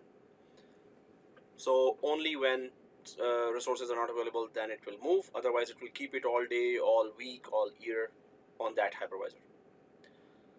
Okay, so we understand that DRS, distributed source scheduler, every 5 minutes it will analyze the whole environment and will check which machines need more CPU and memory, which host can offer, which host cannot offer. That's all it keeps on doing if you let it put on it, if it is on automation, right? There's the feature there called fully automated.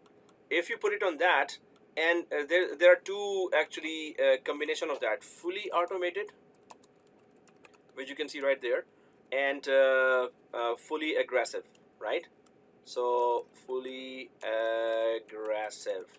If you combine these two features together, if you choose these two options together, then you can go on lunch, then you can do something else, and it will be automatically moving virtual machines whenever required. If not, it will not move any machine, right? So let's try to explore some of the features of DRS as well, and then how HA and DRS can work together. We're going to check that out as well. So if we go to DRS here, since we turned it on, you can see already that DRS automation is fully automated. So let's click this arrow here and expand that. What's inside DRS automation? So if you expand that DRS automation, so okay, okay, so guys, there's a request for 15-minute break, 1-5. So 7:41 is there, so 7:55 we can come back and continue with this. So we'll do some labs as well, but this is really critical to understand first what are we doing. Otherwise, click is very easy, and it's not the purpose of us coming here, right? So then okay guys, let's come back at 7:55 or 56. It's up to you. So 7:50. So break.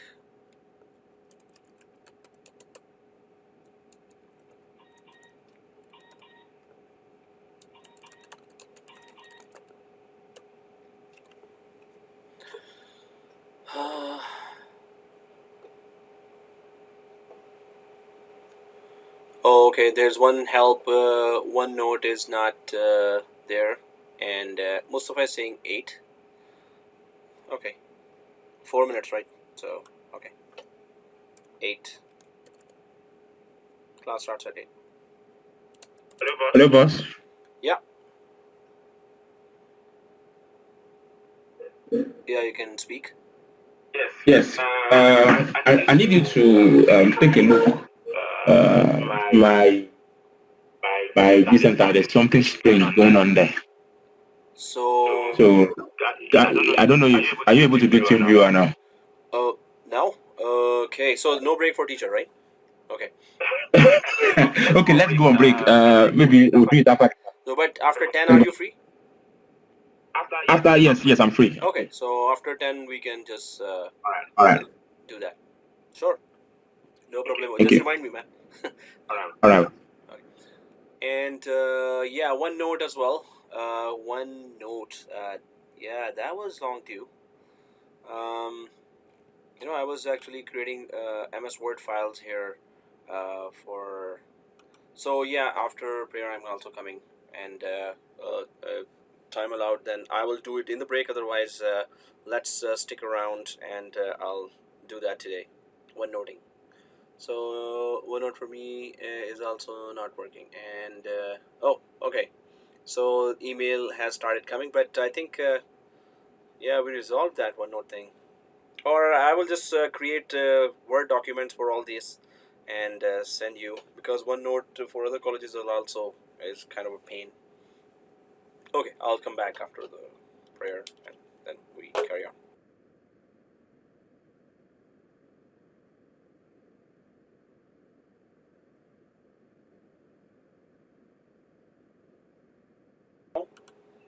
So yeah, I will just it's OneNote is giving issues with other colleges as well. No matter how, then I started just copy pasting Word file on the OneNote and sending those Word files. That was manual. Manually, I had to do that. Hey guys, so here, what we were talking about was the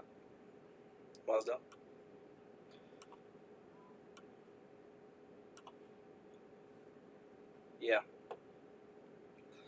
So this much, this is, and also all the drawings. I'll just put it in Control A, Control C, and put it in MS Word. Create all weak files, and I'll just upload it either on Blackboard or here, or yeah, Blackboard would be good. So guys, let's go ahead and try to check what is DRS and what is HA. We talked about HA, that you only use HA when the E6i hypervisor host goes down, and then it restarts the machine in the surviving host, right? Then you only use DRS when there is a degradation of performance, and it then migrates the machine to another host. So, but DRS and HA, when they work together, then what happens? So, we were there before the break on turn on Vsphere DRS, and here you can see DRS automation, automation level, migration threshold, predictive DRS, and virtual machine automation. So, what is DRS again? Distributed Resource Scheduler, and we talked about before the break that it will make sure that CPU and memory is enough available for a virtual machine. If not, it will migrate it to that hypervisor where it is enough available. So it's saying, so Memo is saying, please go back to one slide.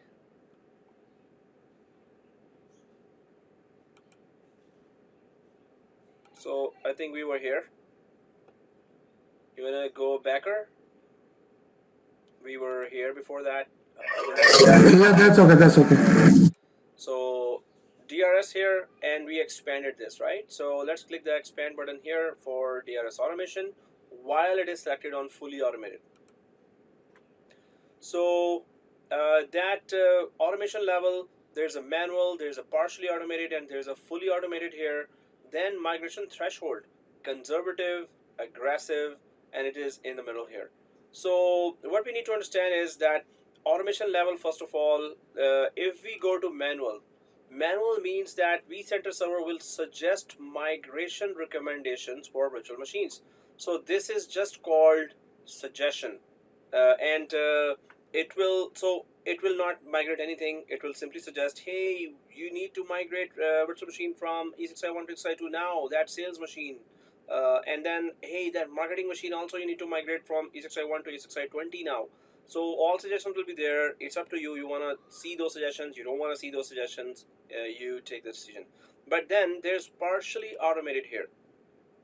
And partially automated means that virtual machines will be automatically placed onto hosts at power on, and vCenter server will suggest migration recommendations for virtual machines. So there are two things in DRS that we need to understand, and that is one is the migration, second is the placement. So what's the difference between migration and placement? So if this is the environment and there are some E6i hosts here, so DRS is analyzing every 5 minutes that how much RAM is needed, how much RAM is available. So DRS analyzes all the time, analyzes every 5 minutes that how much CPU and RAM is needed and how much CPU and RAM is available, right? So available. Now once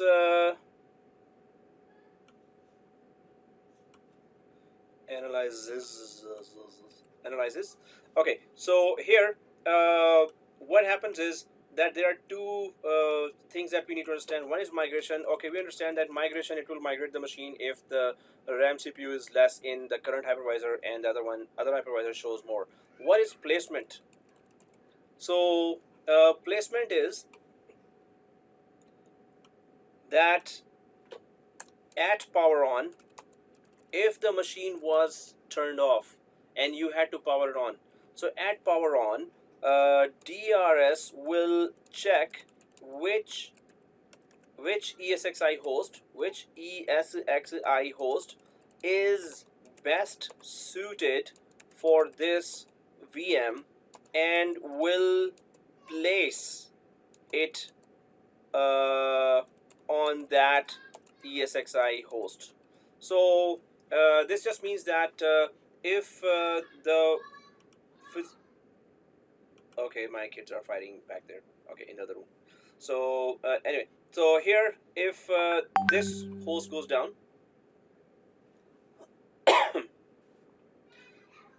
so please go back to, okay, then there is migration is to migrate and placement is to where migrate.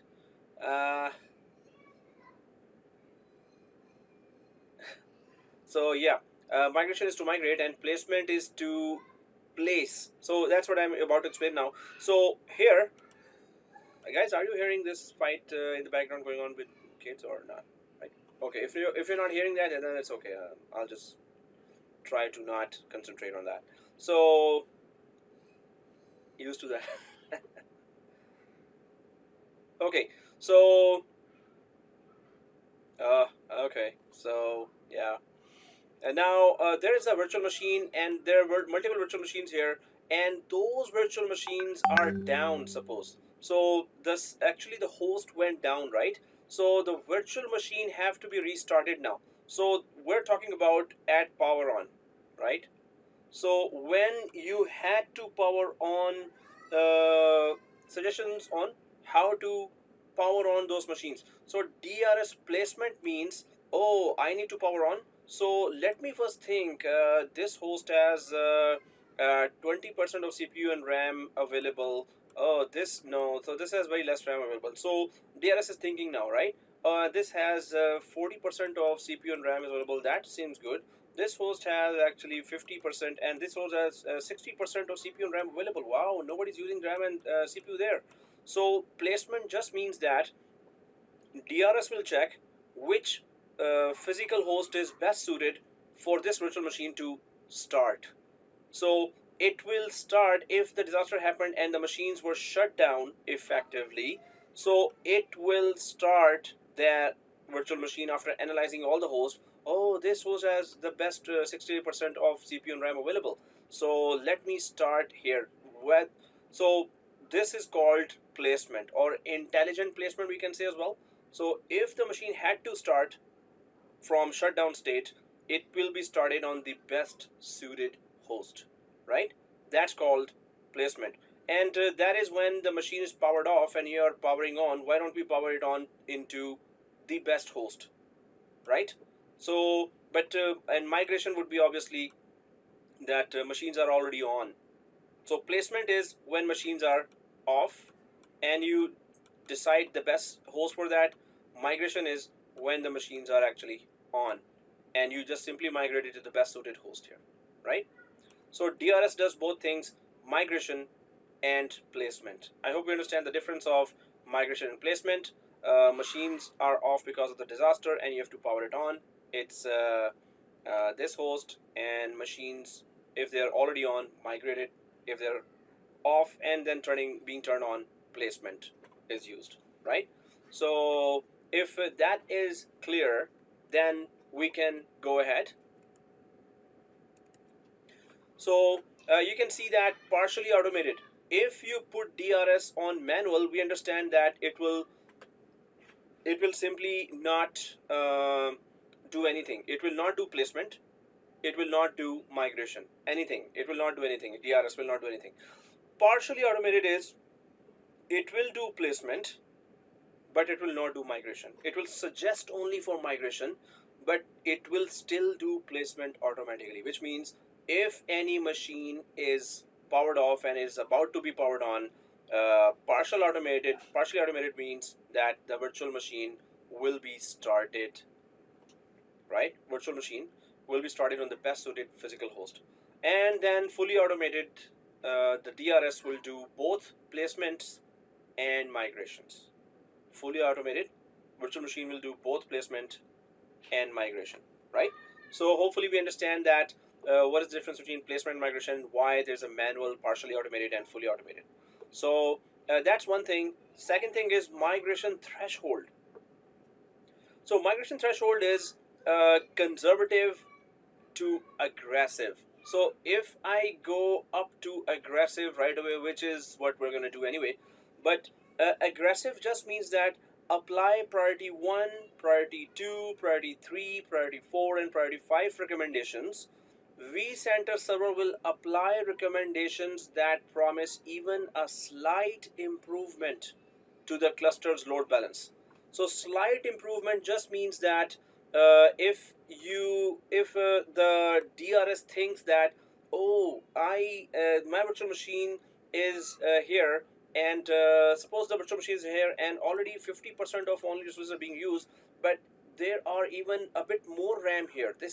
It's going to be performing even better if I migrate here. Although it is running fine here already, but it might perform even better, slight improvement. So it will migrate. This is like at once, it's moving here and there. Within 1 hour, maybe it has moved to 3 or 4 hypervisors there for the slight improvement threshold. So then the second one, if I just go down to this 4, and that is priority 1, 2, 3, 4 recommendations will be applied. vCenter server will apply recommendations that promise even a moderate improvement to the cluster's load balance. Now, slight, exactly how many numbers are there? Moderate, how many numbers are there? Slight means 1 to 2% even, or 10% or above. So exactly, Tajinder is asking that. This isn't documentation there, but there is Microsoft, even VMware has not really mentioned hard numbers there. Otherwise, it would have mentioned here first. But when you dig down the documentation, I was looking for a table. Maybe in 6.5 they have made that table available. That from what percentage to what percentage is slight, what percentage to what is moderate, and then goes down. Otherwise, it just says that it decides itself moderate to slight. What is the difference between the percentage here? It has its own complicated algorithms from which it decides. But it would be good to dig out that table where how much difference of percentage is there between the two. You know what? I need to really close my door here because the two younger ones are screaming a lot. I'll just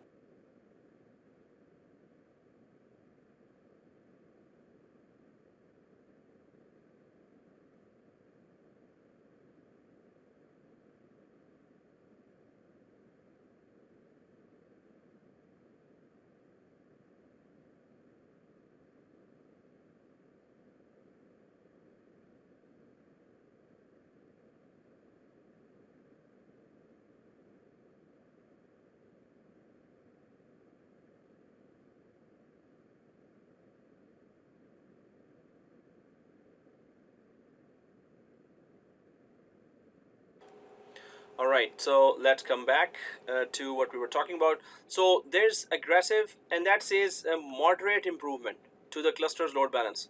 Again, if we go further down here, it changes the word to at least good improvement. So that is that if you go for moderate or good improvement, and you have percentage table here, so good improvement, if it promises good improvement from 40% to 60%, then it would migrate. Otherwise, slight and moderate, it will not go for that. So at least good improvement would be that.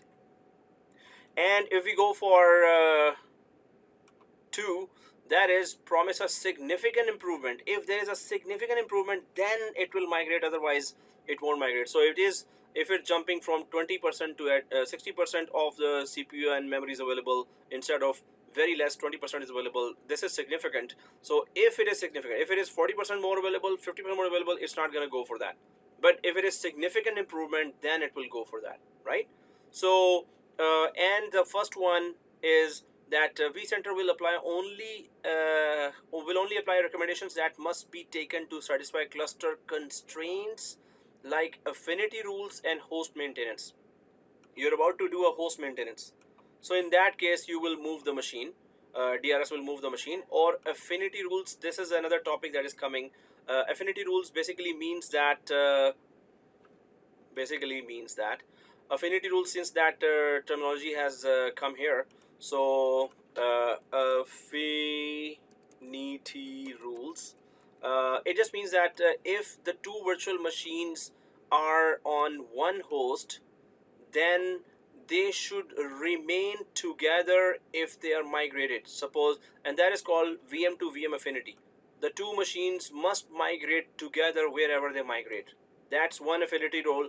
Second affinity rule is VM to VM anti-affinity, and that means that these two virtual machines must stay separate in migration. Suppose this virtual machine has to migrate, so it has to migrate on a separate host. It has to migrate on separate host.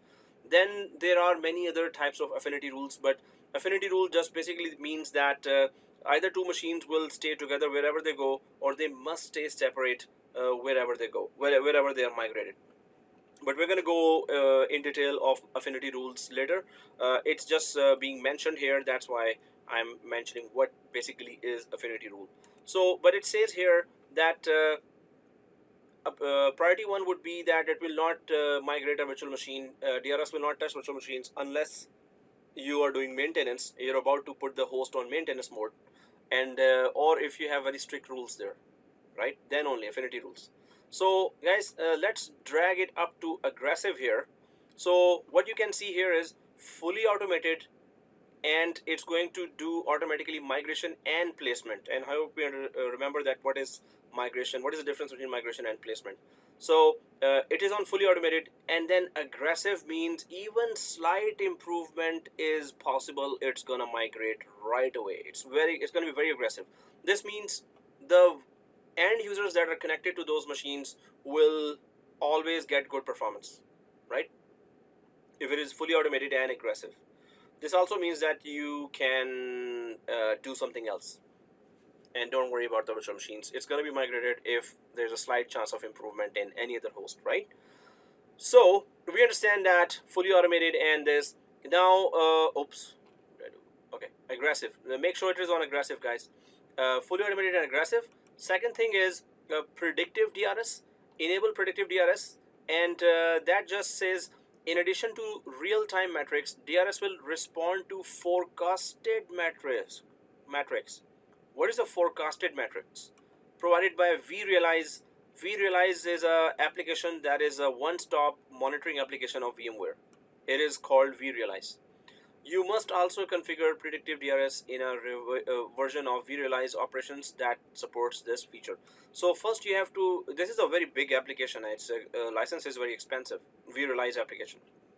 But it's a one-stop monitoring application. It monitors even AWS, Azure, Google Cloud. It monitors Microsoft environment, Linux environment. It is a very good monitoring application, vRealize. So predictive DRS is that it's going to predict that suppose there's a disk that is about to be, it's filling up fast, and it is on 80%, but it predicts that in maybe 1 week, this disk at this rate will fill up to 100%. So already it can move the virtual machines away from that disk with the storage DRS.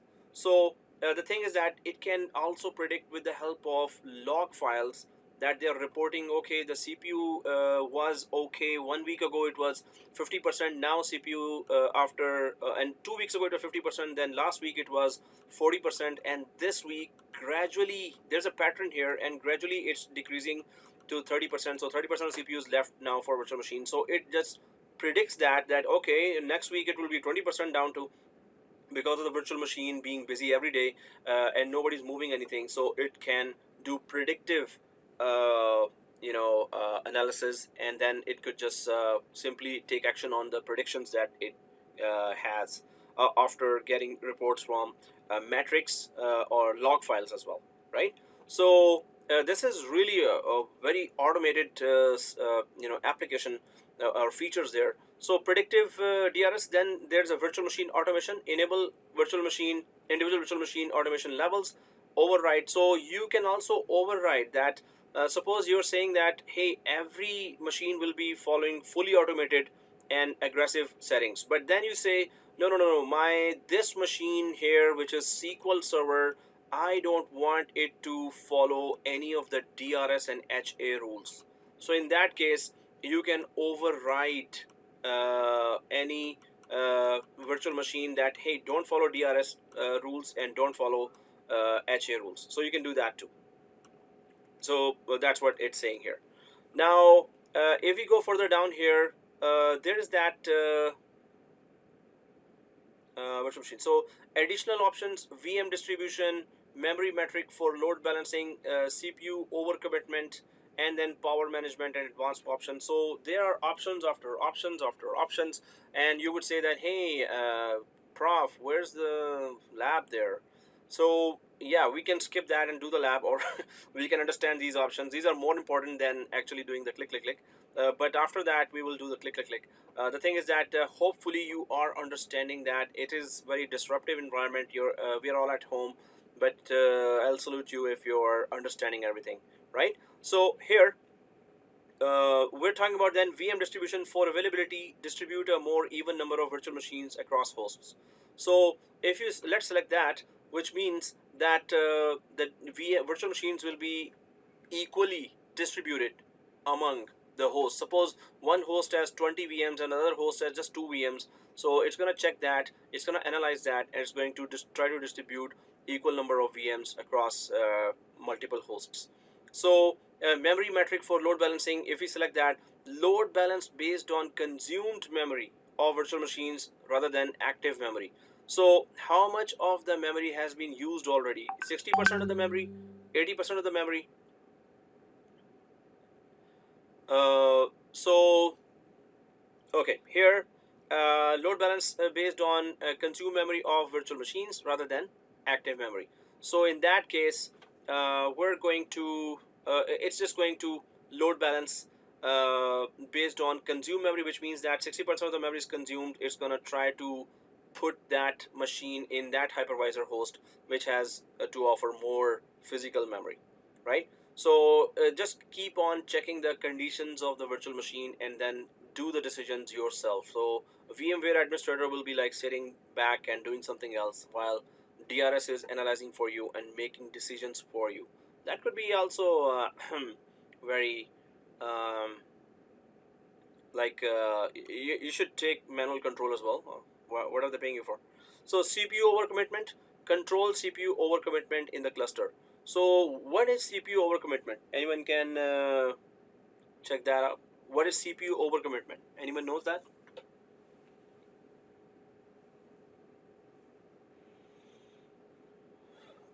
What can be CPU overcommitment? That's the question. Anyone knows that?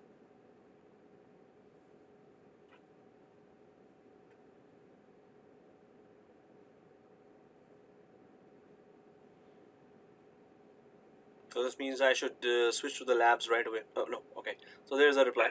Using So it's basically like more allocating more than what we have. So exactly. once the CPU is like we are using it 80%, so we are allocating it 110%. So exactly. Thank you, sir. And exactly using CPU what is available, or using more than, yeah, using more than CPU what is available. So like we have overcommitted RAM for these labs. Oh yeah, Tajinder, you're right. So we have overcommitted in our labs the RAM already. So that's called overcommitment.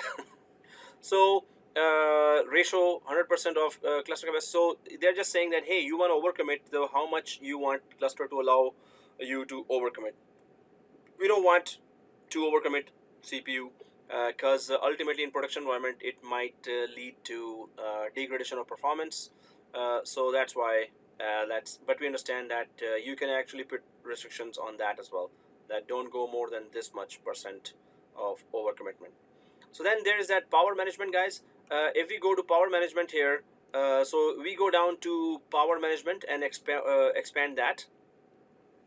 So in the power management, the only thing it does in power management is save your hydro bill, right? So only so power management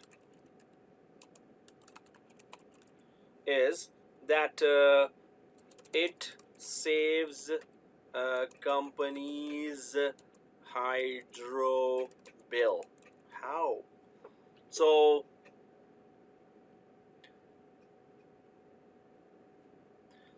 so is it a considerable factor? Tajinder is asking. So yes, power management is very considerable in the case that you have 1,000 hypervisor hosts, and the company's hydro bill is coming a lot, and they want to actually control the budget. So they will ask you, hey, is there a technology that can shut down those hypervisors at least that are not being used all night, and just keep them all on. So what happens in power management is that it can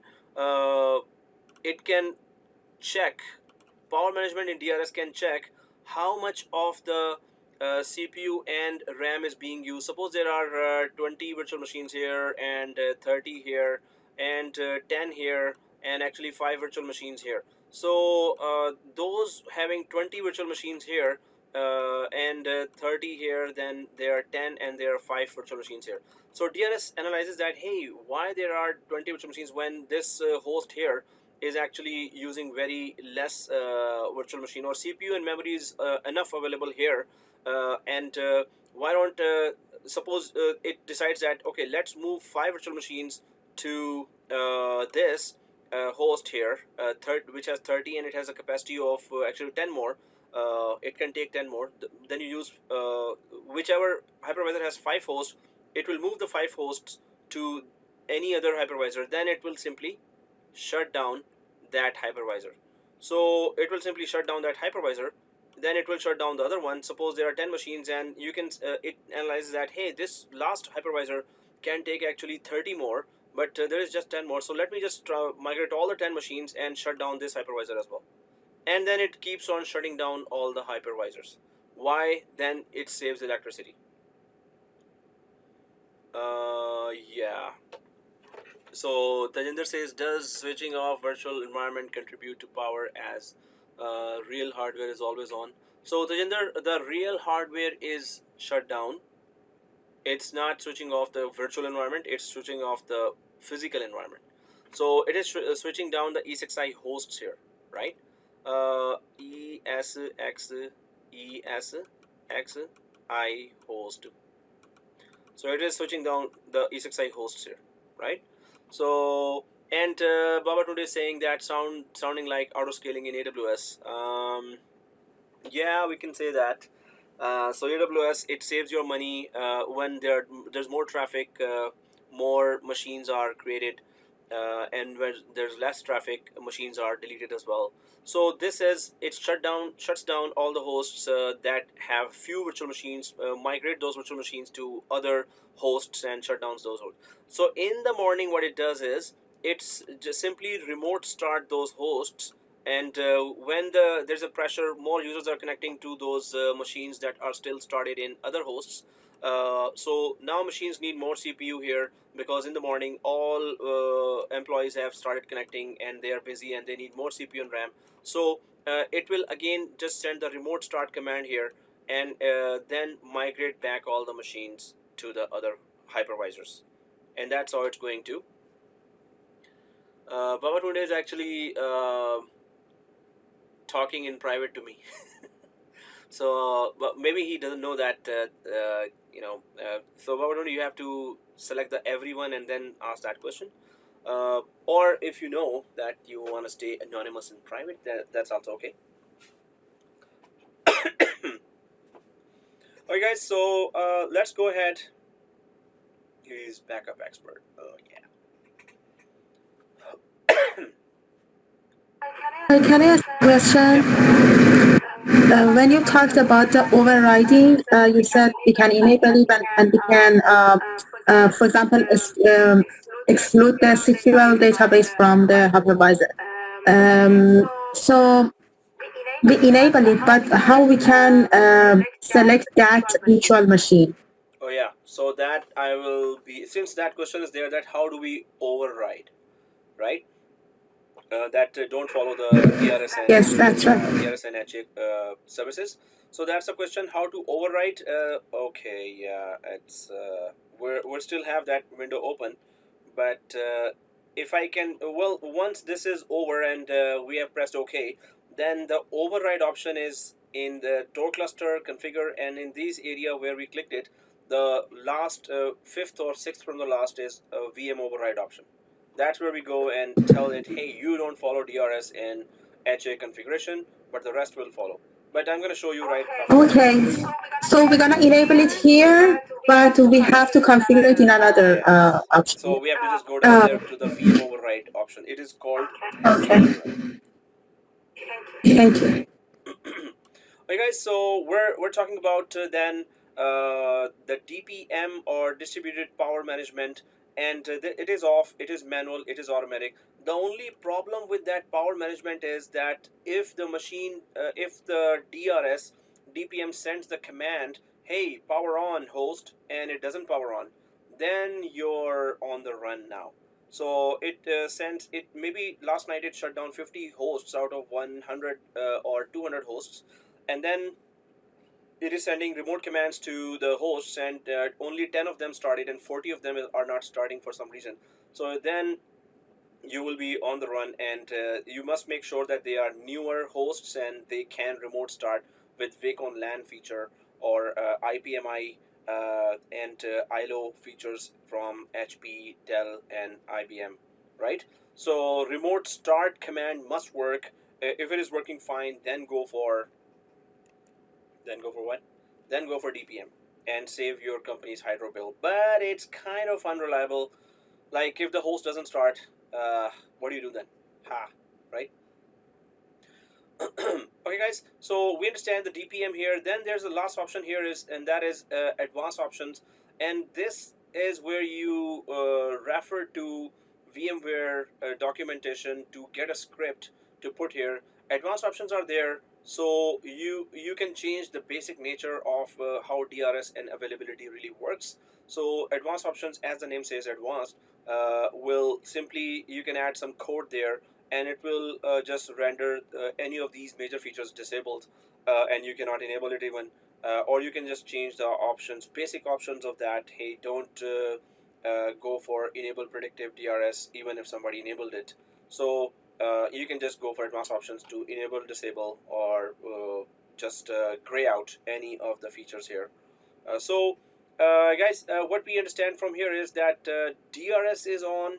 DRS is only used when there is degradation of performance, but predictive DRS or predictive HA means that it can also predict that, oh, this host might be going down in near future, so let me migrate those machines away from this host. So okay guys, we understand that okay, this is DRS, and let's make sure that you put it on fully automated and aggressive. If you have put this on fully automated and aggressive, then take a screenshot here. Take a screenshot here, fully automated and aggressive. Take a screenshot here. So Mehmood is asking, why are we using aggressive? Because we need to see that miracle happening, that we can put all virtual machines on one host, and after some time you will see that the machines are actually divided among two hosts. So aggressive would mean that if there's a slight chance of improvement in the other host, it will migrate the machines to that host. Well, we don't have to really use aggressive. You can go down to any level, but my recommendation is keep it to aggressive to see how it really works. Okay, so take a screenshot of this, guys. Fully automated and aggressive. Fully automated and aggressive. Take a screenshot. So DRS powered on. Just name the screenshot as DRS powered on.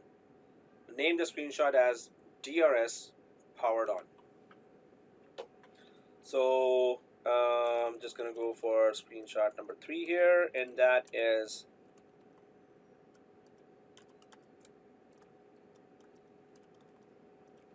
so DRS powered on. Okay, DRS turned on or powered on. If you've taken the screenshot, hopefully, and put in that name here, DRS powered on, then we're good. Let's go back. Now, make sure that fully automated and aggressive is there, and then you are carefully again going to Vsphere Availability, right?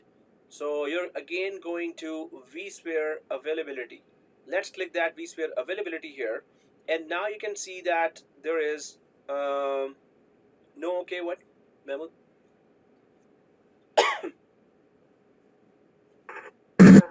This slide we didn't press OK. So it is not okay. Then yeah, turn it on. Check it out. Okay. Check this one. Turn on Vsphere HA if it's not on, and then let's turn on this one as well. So both should be checked. That's all, right?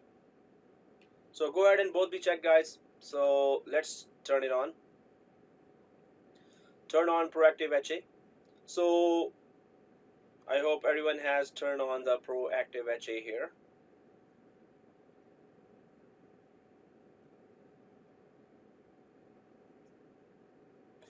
So if both are turned on here, turn on Vsphere HA and turn on Proactive HA, then there are some options here, failures and responses. Then there is Proactive HA failures and responses. Then there is admission control, and then there is heartbeat data stores, and then advanced options. So let's go for failures and responses here. If you have selected both, turn on Vsphere HA and turn on Proactive HA. Let's click that failures and responses. Hopefully you're there. So in failures and responses, now you can configure everything. The first thing is failure conditions and responses. So host failure response. If the host goes down, is this correct to restart VMs, or should we disable it? Anyone can tell me?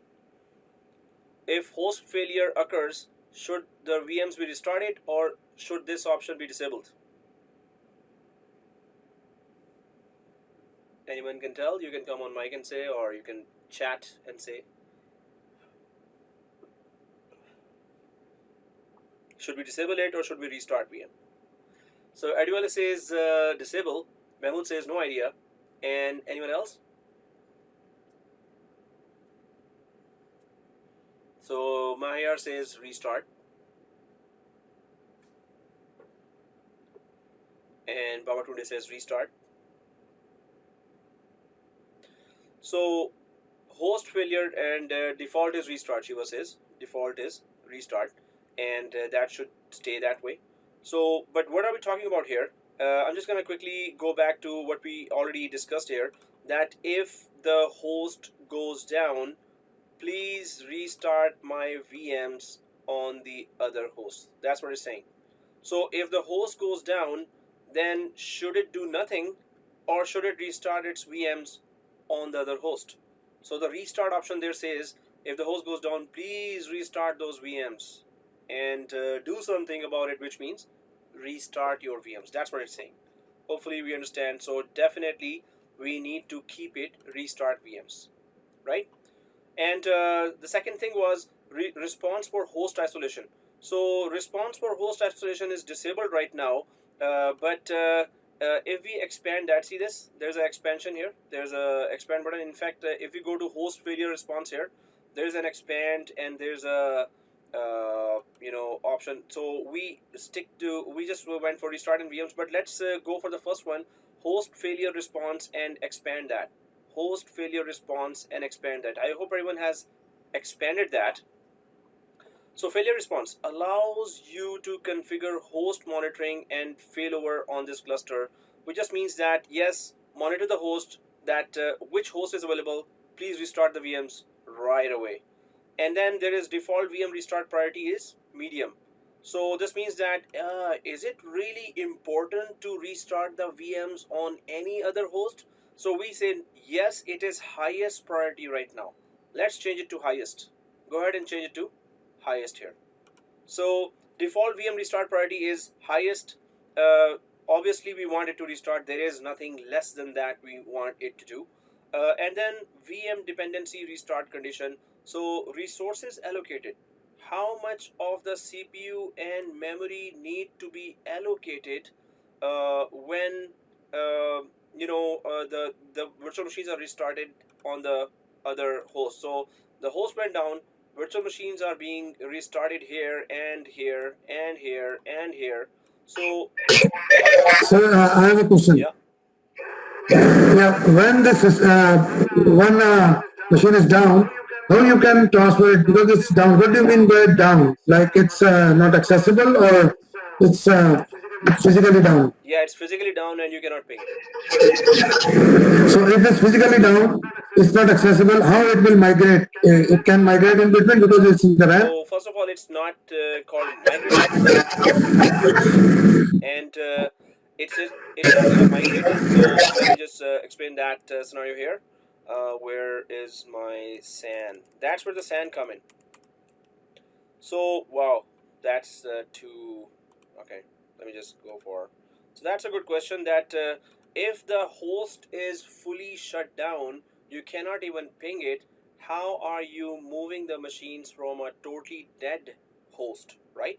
So it is because we have a SAN there, and all the virtual machines files are living on SAN. So that SAN disk is connected here, it is connected here, it is connected here, and so on. It is connected here. So that LUN that is connected here is also connected to all other hosts as well. It is connected to this host, it is connected to this host, it is the same LUN is connected to this host and all others, right? So when the virtual machine is loaded on the RAM and it is working fine, its disk is on this LUN. So when the host goes down, the virtual machine is unloaded from the RAM. When it is removed from the RAM because the host is no longer there, it just goes back to this LUN where all its files are, right? So this LUN is available on this host as well, same LUN. So HA simply goes to the SAN. Hey SAN, I know that some of the virtual machines on the downed or crashed hosts are actually on this LUN. So I want to start this machine that was on the RAM loaded on this LUN. So it will go to SAN. It will simply start this machine on the other host. So how will it go to SAN and start? The HA will go through the other hypervisor where the LUN is still accessible from, and it will find that, oh yeah, you shut down, right? So the machine says, yes, I shut down, that I was on that host, so can you start me again? So it comes to this host and says that, okay, just go ahead and start. So this LUN is available here as well. This LUN is available here as well. So any other virtual machines that were shut down, all their files are saved in the LUN, which is attached to all other hypervisors as well. They are never saved locally. Yes, if the machine was saved on the local physical disk, that's it. It's gone as well. It is on a shared physical disk. That's why it will be restarted on the other host. How is it restarted? Obviously, the HA accesses the SAN and then simply initiates the restart on the other host. So Adiwala says, would there not be downtime when the VM has to restart? No HA. Yeah, and at the start of HA, I did say it is effectively down. So this is not a true HA. In HA, in VMware HA, high availability, the VMs have a downtime. In HA, the VMs have a downtime. So this is not a true HA. They do call it high availability, but it's not high availability. True HA is FT, fault tolerance. Cool. So true HA is fault tolerance, FT. FT should be named as HA, and this should be named as some downtime HA.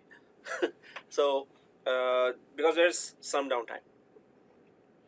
Cool. So very good questions, guys. Very good questions. So here, definitely that then clarifies many of the concepts there.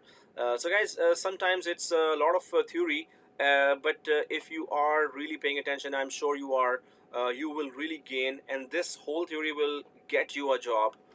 Just only click without understanding will not get you any job, right? So if you understood what's going on in the background, that's what matters. And then obviously how to do it, that also matters, that but that's secondary.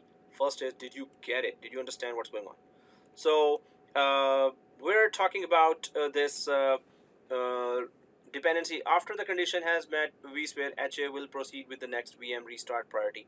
So do you want to restart VMs on the other host after a delay, or do you want the VM to start right away? So additional delay is 0 seconds. No, start right now on the other host because all users are waiting.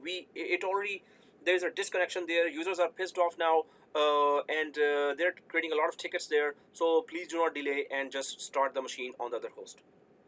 And VM dependency restart condition timeout, it just says that if that VM or any VM that is about to restart in another host, if it depends on something, then delay it. Suppose that VM that is about to restart, it depends on another VM first to be restarted quickly, and then this VM will restart. So in that case, if you know that there are VMs somewhere, so you can put a 600-second delay as well, that okay, let it wait for a second, there's another machine that needs to be start first and then it will start.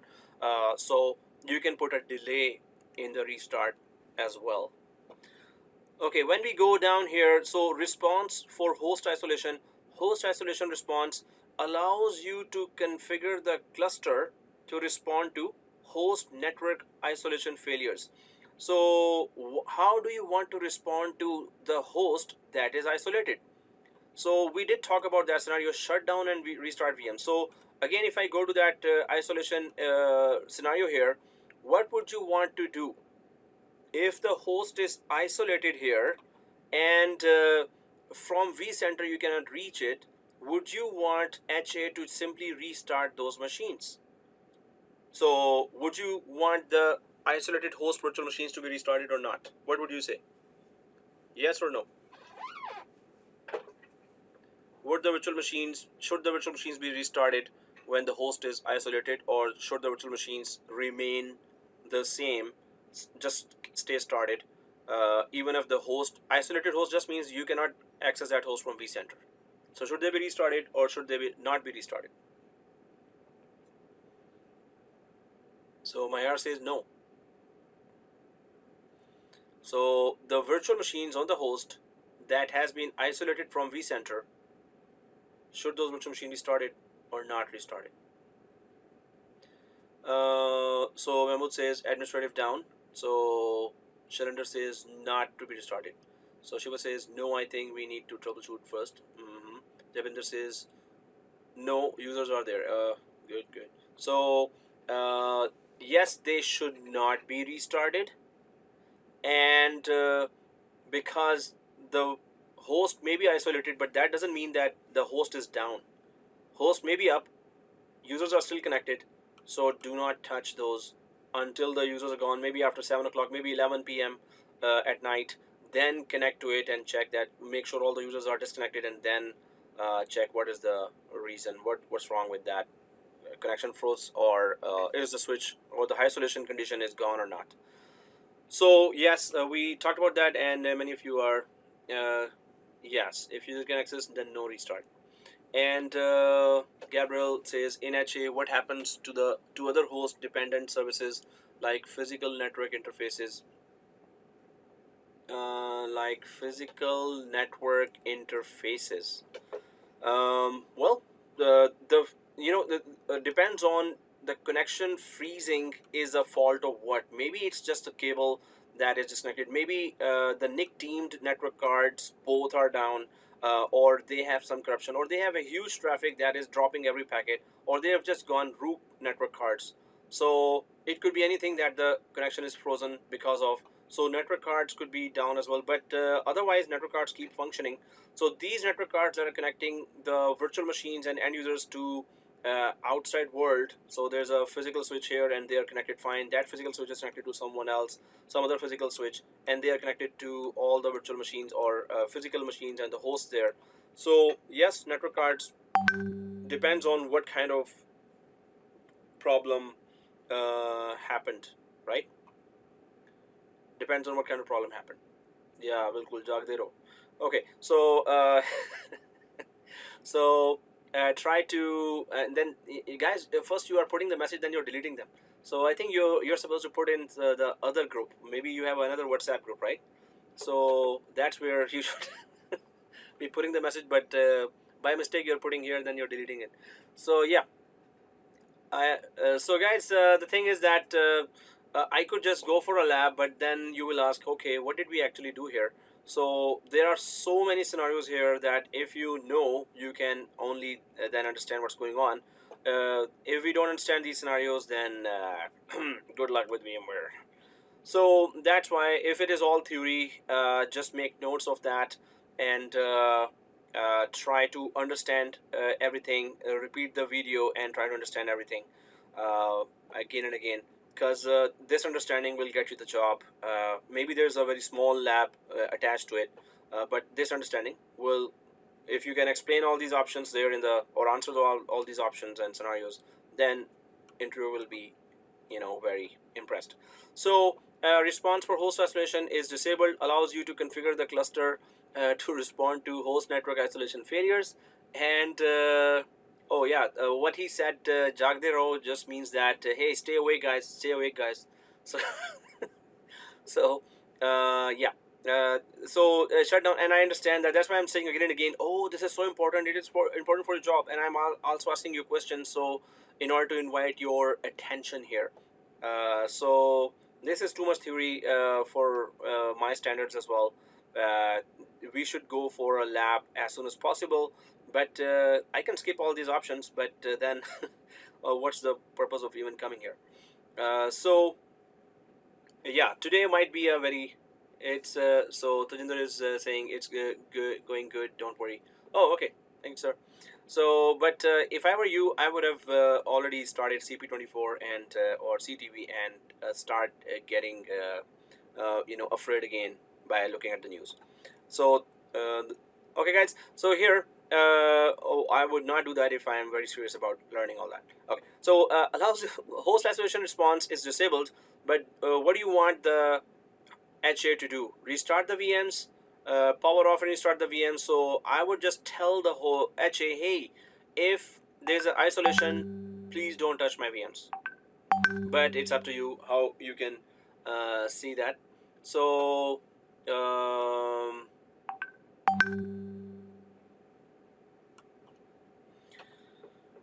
okay, so allows you to configure, keep it disabled, and then there's a PDL and APD, and there's permanent device lost and all paths down. We should keep it disabled because we don't want to restart VMs in that case, right? Power off and restart VMs. Although some administrators do go for power off and restart VMs here, but you should investigate that. Maybe the storage will come back up again. Then VM monitoring, keep it disabled as well, because that means if there is heartbeats are not coming from the virtual machines, then it will restart the VM. So we should, if they're not coming, heartbeats are not coming from virtual machine, then we should investigate it. Okay, if we go to proactive HA failures here, So it also says you can configure how proactive HA responds when a provider has notified its health degradation to vCenter, indicating a partial failure of the host. In the event of a partial failure, vCenter server can proactively migrate the hosts running VMs to a healthier host. So again, do you want DRS and HA to proactively try to check if this host or any host is about to go down? About to. The big word is about to. Uh, Excuse me, sir. uh-huh. Yeah. Going back to the failure and responses again. Those other options under the response to when the host is isolated. Why do we even have those options at all? Is there any situation when I might need to have the VM shut down when the host is isolated? Yeah, in the case where the VMs are non-critical, and you would just want the VMs to restart, and they would just come back up again. So you can configure it for those hosts. Suppose in the cluster you have some non-critical hosts. You have suppose there are ISOs on these machines, or there are file servers that are infrequently being used. In that case, you would want the virtual machines to restart whenever anyone wants to access those machines. They will access. Otherwise, normally it's an infrequently accessed data that is on the virtual machines. So then you would go for. And sometimes administrators, if you talk to, they also say that if it is isolated, I don't know what the situation is. I would just go for a restart, and until the and if it restarts, suppose after 2 hours I discover that, oh, I should have restarted, man. So depends on administrators. It's kind of risky. I would not go for that unless those are non-critical machines and infrequently accessed data is there. Then it's okay. Many administrators just keep it as is, but the option is there for, because it says here all affected VMs will be gradually shut down, and vSphere HA will attempt to restart the VMs on hosts that are still online. So suppose it's not only host isolation, the degradation of performance was also happening too much. The users are connected, but they are still affected with huge degradation of performance. So in that case, it would be better that the machines are gradually shut down from this host and restarted automatically. Suppose the senior administrators sees that as time is saved and users may be disconnected, but they are reconnected on a better host later automatically. So you would enable it if you are busy in something else and there are crises, there's some other priority 1 ticket, then you would go for this option. Even then, if you are only one and you have a lot of big environment, then some administrators do go for that. It's risky, but some administrators go for that. Well, and Shiva says you didn't explain resources allocated. Where's that?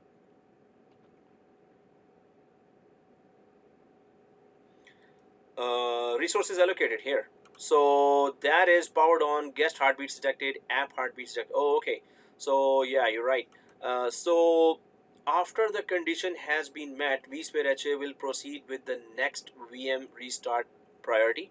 So resources allocated just means that normally what resources need to be allocated? CPU and memory, right? So if CPU and memory is already enough, then don't delay starting that machine. So what are we trying to say here? First of all, default VM restart priority here, and VM dependency restart condition. So if virtual machines are depending on, suppose SQL Server is depending on, hey, if I get 64 GB RAM, then I will start. If I don't get 64 GB RAM, I'm not starting on the new host. So that dependency might be available within few seconds. So it is possible that you can make a 600 seconds delay there. Okay, 64 GB RAM on any host might take few seconds to be allotted to you. So the SQL Server virtual machine. So we are putting this much delay. That is dependency on hardware or software, whichever software. Additional delay is that, hey, SQL Server, if it is restarted on some other host, I want 10 seconds of delay here before it starts. So we can do that too if maybe other machines could be migrated first, and then SQL Server, the heavy virtual machine needs to be put there. So these delays are better, and this is very good dependency restart condition timeout, that if dependency is not available, then just restart the host and good luck. Otherwise, wait for a dependency for this much time, and that could be hardware, or it could be a software dependency as well. Maybe it's waiting for another machine to start fully, and then it will start. The other things are that if VM dependency restart condition and it says powered on, so it is already powered on, so don't wait for any dependency. Also, if guest heartbeats detected, app heartbeats detected. So this is where we want HA to not interfere. If the heartbeats are detected, do not restart that machine at all. If you configure it like that, it will then try to restart your machine. We want to investigate first, right? Guest heartbeats detected and app heartbeats detected. So where you can configure that with VMware tools, but if it is detected, it's going to restart. So this should not be selected. Just go for resources allocated there. After the condition has been met, vSphere HA will proceed with what conditions are met. That the priority is highest, and another condition is hardware as well. SQL Server needs some RAM. You have reserved that RAM for it. So if that condition is met, then start the machine. Otherwise, wait for it. So we haven't gone to resource pool yet.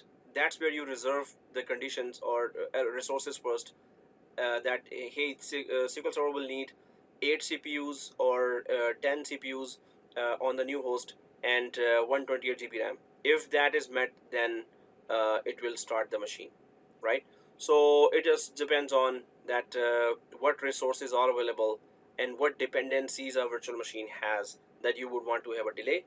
And yes, you don't want the heartbeats based HA reaction. HA should not react to if heartbeats are not there, right?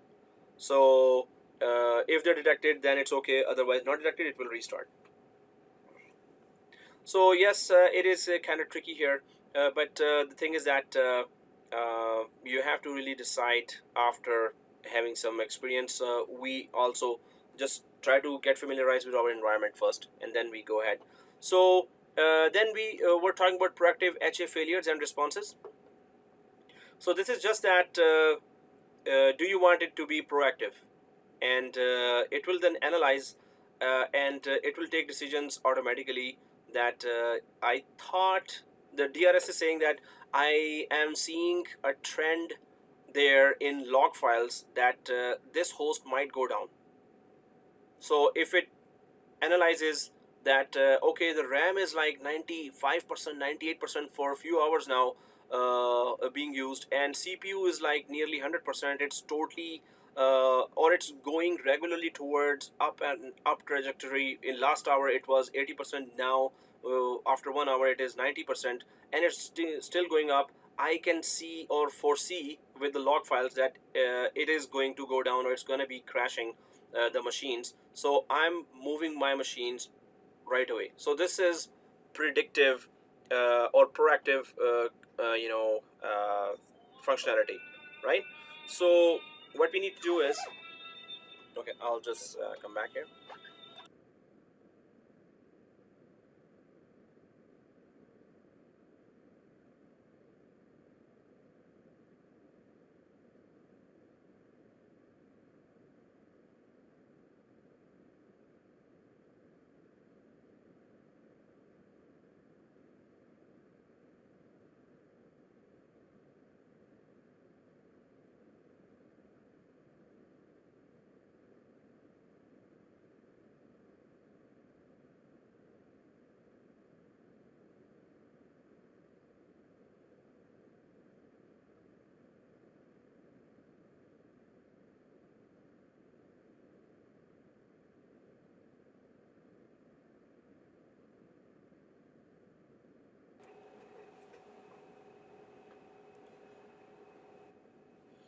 Okay, so yeah, I was just trying to check.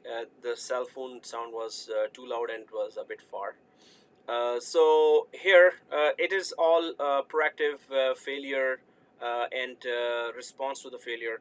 So if we expand this automation level here, so you can see that there's a manual. vCenter server will suggest migration recommendations for virtual machines. Automated virtual machines will be migrated to healthy hosts, and degraded hosts will be entered into quarantine or maintenance mode depending on the configured proactive HA automation level. So it says here in English, what it means is that if the current host where the virtual machines are, suppose the virtual machine is here on this host, and this host is actually seeing a lot of degraded performance for a longer time, so it simply will decide itself not only that it will vmotion the virtual machine to healthier or the hosts that have a lot of CPU and RAM and less errors or no errors at all showing in the log files. Not only that will move it to that, it will also tell this host to simply be going to maintenance mode and be quarantined as well. So even the machines get quarantined, right? Like humans. So maintenance mode, or it will be quarantined, which means that proactive HA and failure and response would be that not only that migrate the machines because this host is really giving degraded performance, plus the log files are showing a lot of errors, the metrics are showing too much of the big issues there. So not only that will migrate away the machines, it will also put this host in maintenance mode so that no other machine can be migrated to this host. Suppose you move the virtual machines but you do not put it on maintenance mode. Maintenance mode, if you have heard about safe mode before, safe mode is in virtual machine in Windows machines now. Actually, when you go to safe mode, it doesn't load drivers, you cannot do pretty much a lot of things, you can only troubleshoot, right? Maintenance mode is exactly like that. Virtual machines cannot be or cannot be powered on maintenance mode when the host is on maintenance mode. And quarantine means that obviously they won't be able to make a connection to any other host as well. So this host will be quarantined and put to maintenance mode. That's a wow, that's like a big step that you can configure there. So automated, then it will decide, DRS will decide on your behalf, not only to move away the virtual machines but also put this host on maintenance mode. And obviously proactive, it will have a very good reason. You cannot think of that, oh maybe it's a false alarm, and it actually does all that and puts a host into maintenance mode, which means nobody can use the host now. So no, it is really going to be based, this decision will be based on hard facts there, current performance from metrics, CPU metrics, and all the RAM or memory metrics. So it will really be very predictive and on a hard log file report, it will do that. So you cannot, it's really advanced and automated, so don't ever think that no, it could be false alarm, it could do it as a mistake. No, it you when you investigate further, so it will be all in the log files what caused it to make this decision, right? And remediation, so remediation just means that, hey, what do you want to do if the disaster is proven? So remediation, if you just drop down this quarantine mode for all failures, balances performance and availability by avoiding the usage of partially degraded hosts as long as virtual machine performance is unaffected. So it just says that it will be quarantined if so all other host performance will be okay if one degraded performance host is down. It will actually take it down, it will not let it work in the cluster, it's gonna take that kind of harsh action.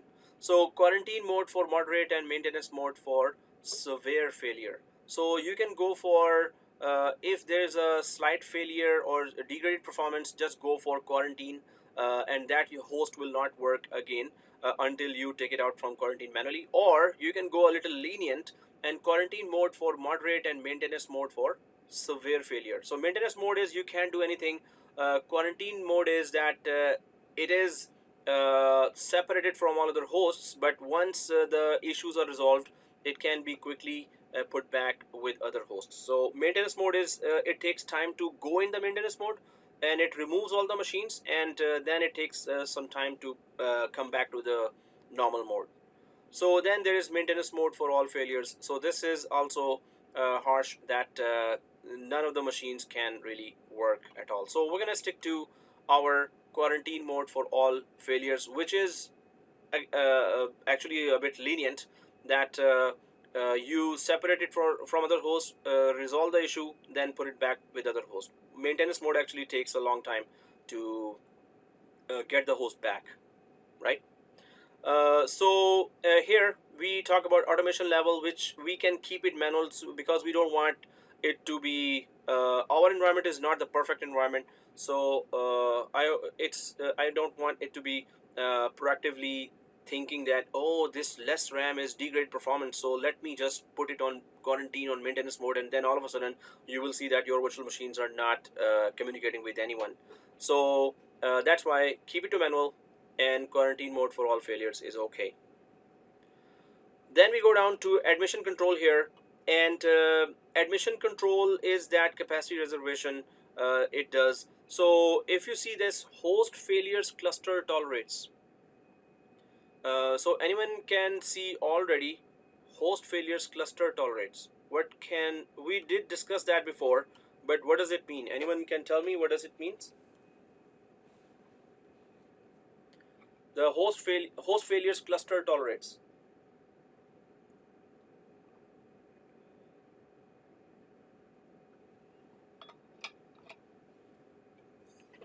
Yeah, that is, I'm inviting you back to the class. I'm sure you are listening, but this, if you were in the class, I would be seeing that. So host failures cluster tolerates is just that a cluster can tolerate the crash of how many hosts. So if you put here 2, so the cluster can actually tolerate the loss of 2 hosts, right? So how many hosts can down before it takes action? Exactly, Tajendra said it. So how many hosts can be down? How many hosts it can tolerate to be down or crashed? So maximum is 1 less than number of hosts in cluster. So it's just that 1 host down can be tolerated within the cluster right now. So define host failover capacity by cluster resource percentage, or slot policy powered on VMs, dedicated failover hosts. So it just says that define host failover capacity. What is that? Define host failover capacity is that slot policy. The slot policy is that if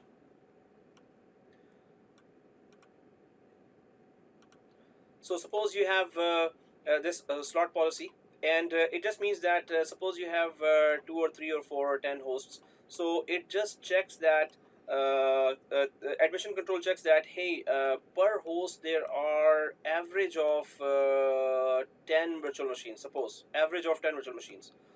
Some has 7, some has 12. So average of 10 virtual machines. So how much CPU 10 virtual machines are taking in average, and how much RAM 10 virtual machines are taking in average, and whatever number it comes up with is called slot policy. So it creates a slot, which just means that how much average RAM and CPU is taken by an average number of machines in our particular environment.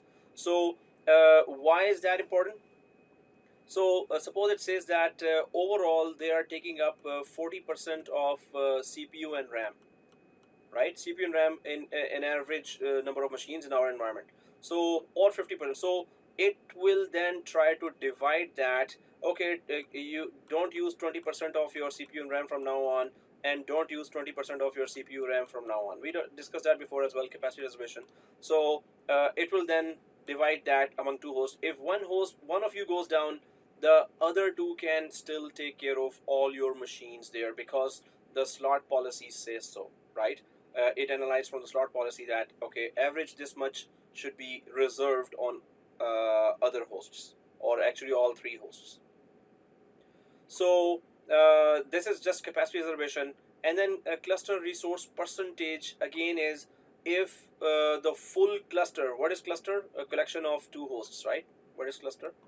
A collection of two hosts. So if cluster resource percentage is up or down overall, then it can also take over. Suppose the overall cluster resource CPU overall is 80% available all the time, and or 60% of the CPU is always available.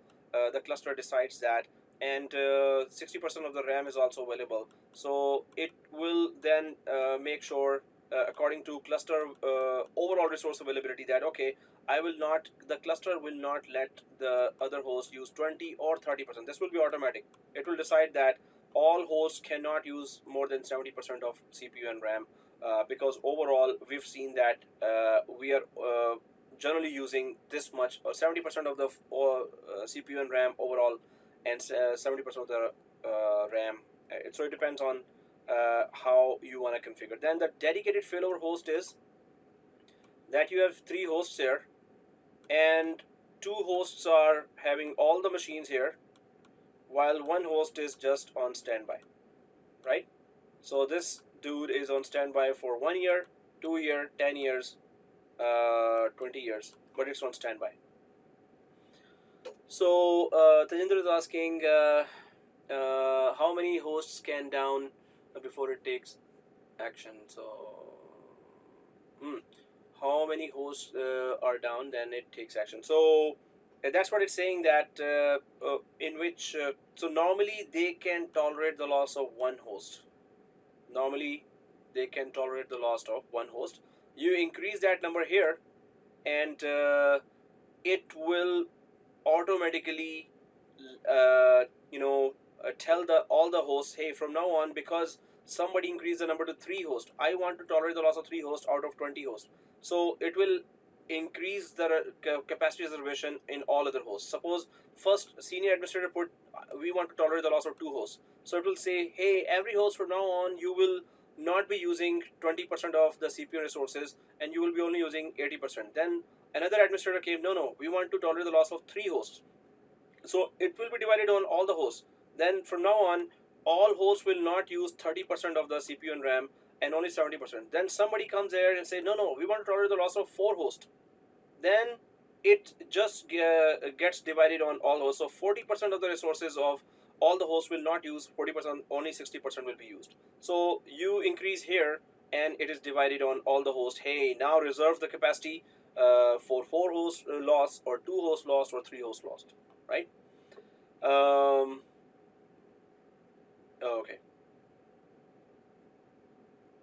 Okay, so that was a answer for my previous question. Okay.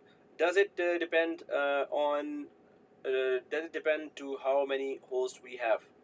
Well, depend. If you have 2 hosts and you want one to be on standby, you can do that too. Or you want 25% of the resources of both hosts to be reserved, you can do that too. You can use both hosts and reserve some percentage of CPU and RAM, or you can put one full host on standby and the other host is just working.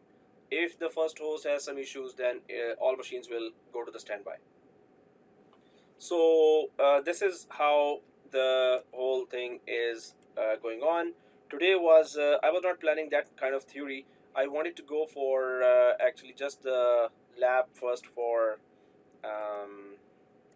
HA, and then I wanted to go for DRS, but I without discussing all these features, it wasn't looking good. So okay guys, so we're gonna keep it to cluster resource percentage, which means the cluster overall checks that okay, overall we are left with always 30% of resources are not being used. So I'm gonna make all the hosts not to use more than 30% from now on.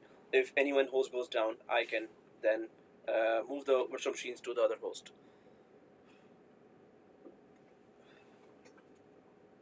Okay guys, so I'm saluting your concentration here, and this may be our first class where it's all theory, because we are already on 919 and we still have one more main feature to go. So performance degradation VMs tolerate So 100% percentage of performance degradation the VMs in the cluster are allowed to tolerate during a failure.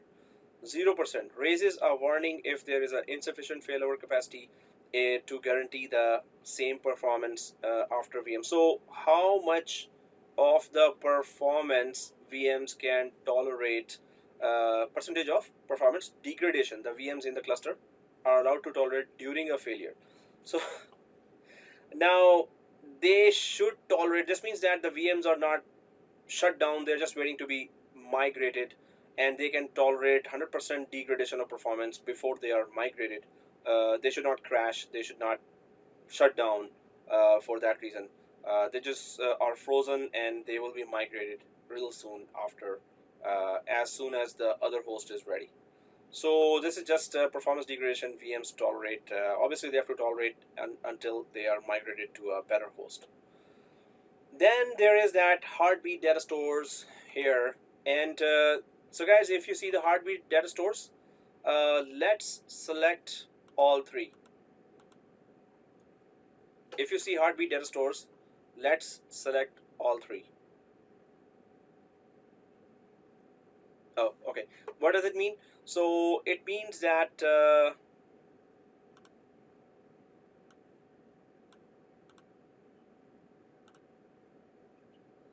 okay, so it means that the data stores, suppose this is the vCenter, right?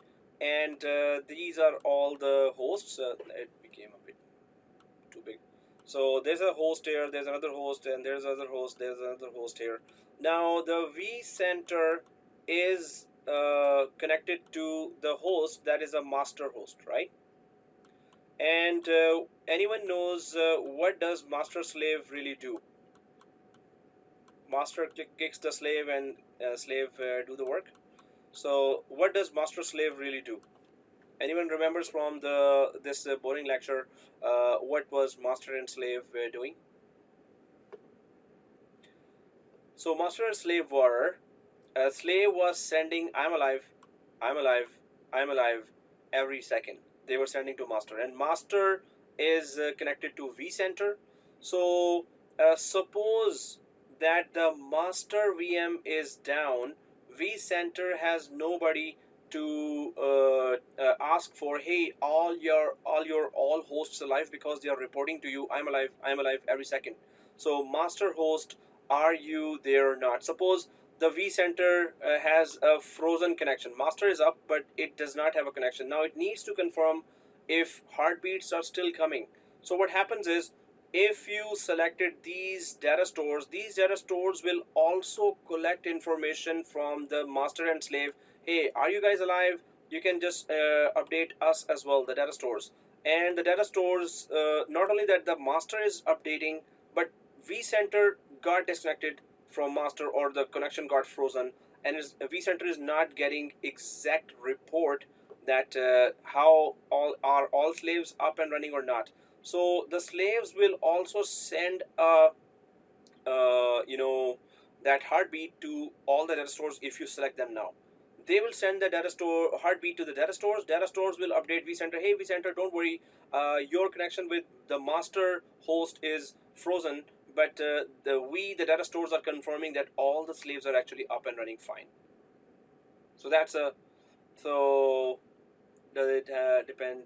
Okay, so Mehmood is asking, what if oh, okay, you got it. So if there's a connection frozen with the master, so data stores are getting updated. If you select that, they are getting those heartbeats as well, and they will update the vCenter. Hey vCenter, don't worry, even if your connection with the master is frozen or down, we are confirming you that all slaves are fine. They are sending us updates as well. They are sending us regular heartbeats as well, right? So this is that configuration. So that's why we went for all three data stores. Hey, listen to all the slaves if in case there's a connection freeze that happens between the vCenter and the master.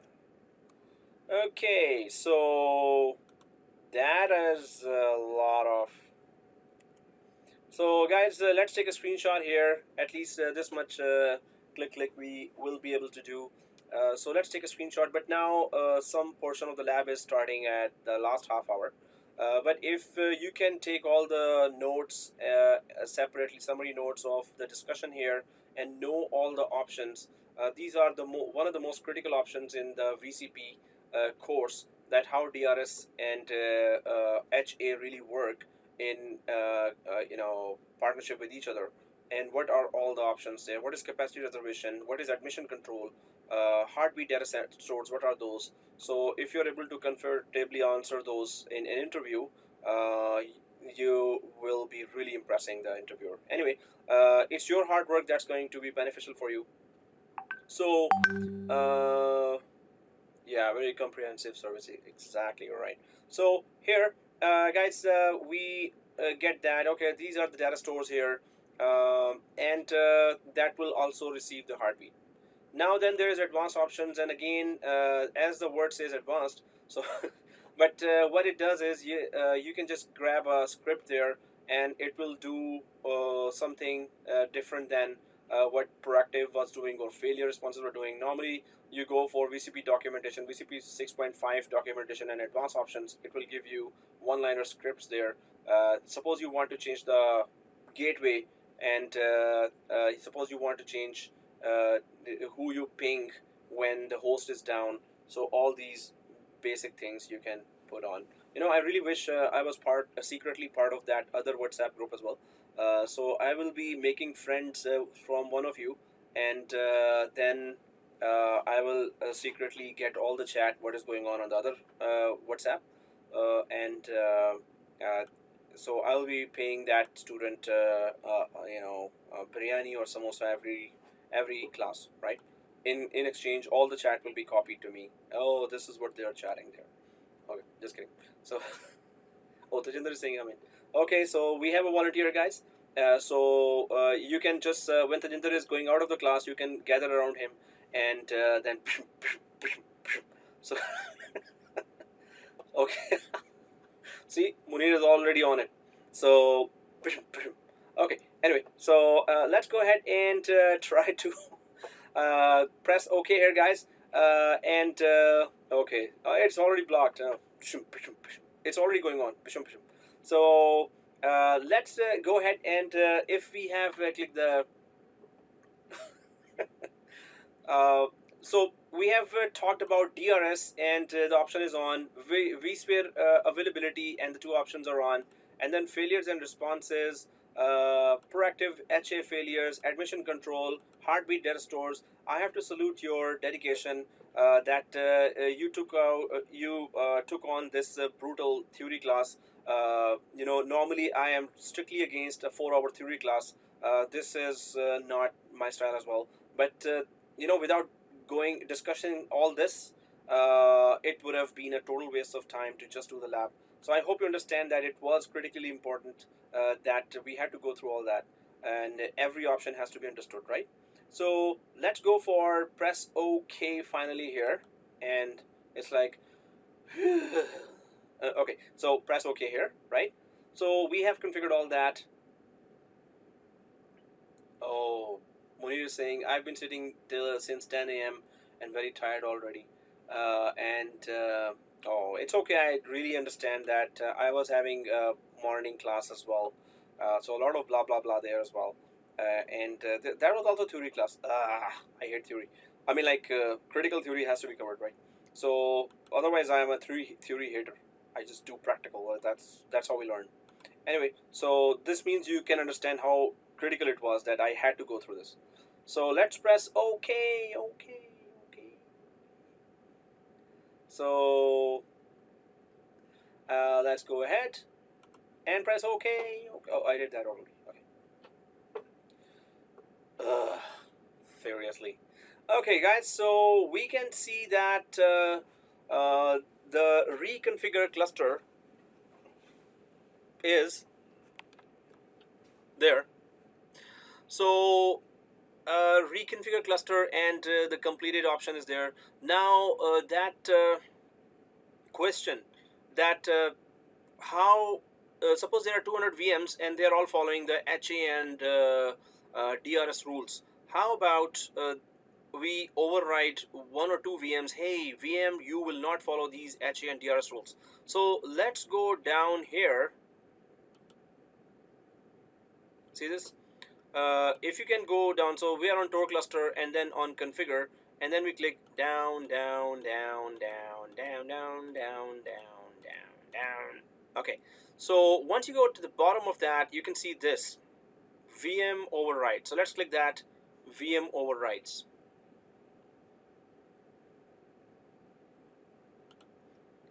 Oh, now I saw that joke. You can stand then if you were sitting all day.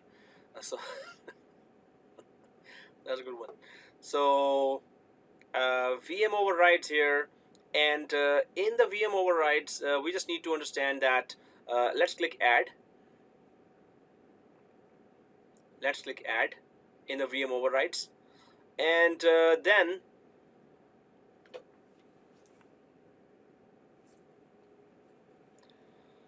if it opens today, I think the vCenter itself is also dead tired. Hey, come on, teach.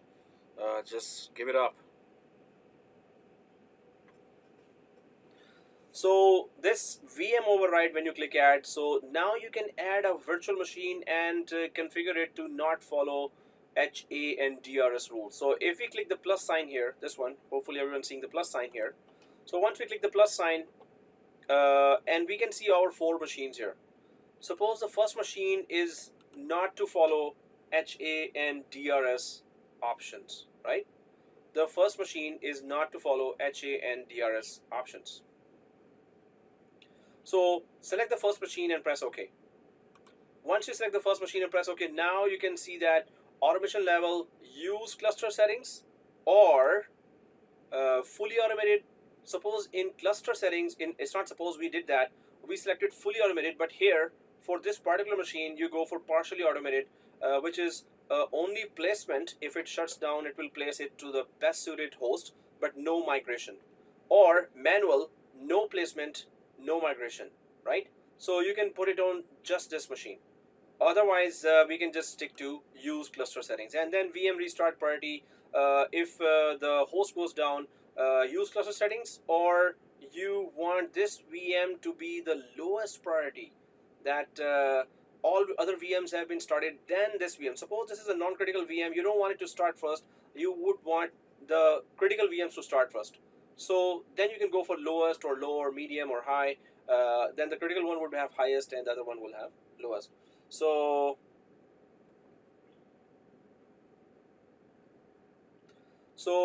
use cluster settings here, but we get the idea that you can override pretty much everything we just discussed right now for just this virtual machine. So that's where VM overrides are. So let's take a screenshot of this, where your VM01 is showing clearly. Take a screenshot of this, and it's just name it VM overrides. So SOS, save our soul. I don't have that option to it. You don't have that option to add. If I cancel out from here, so Tosin, you are there. VM overrides.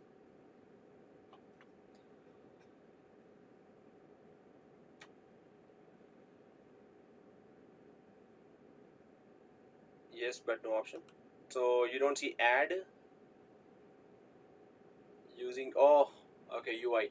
Okay, thank you for letting us know that UI does not, I told you that UI does not have all the advanced features. Maybe it is there and someone else who is using UI might have found it, but if no one is able to find it, so that would be the first feature that we would know that UI is not fully updated with all the features.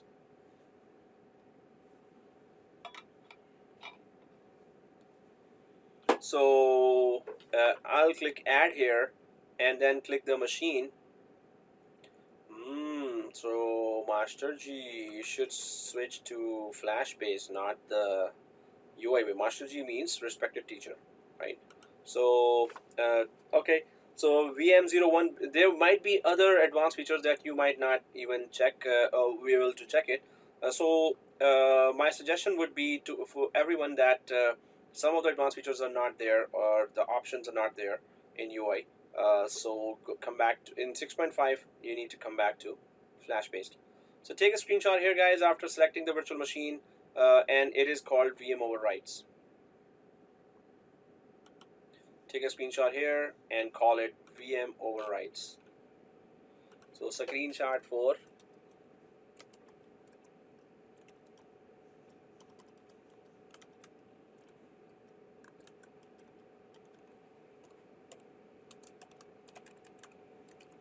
overrides.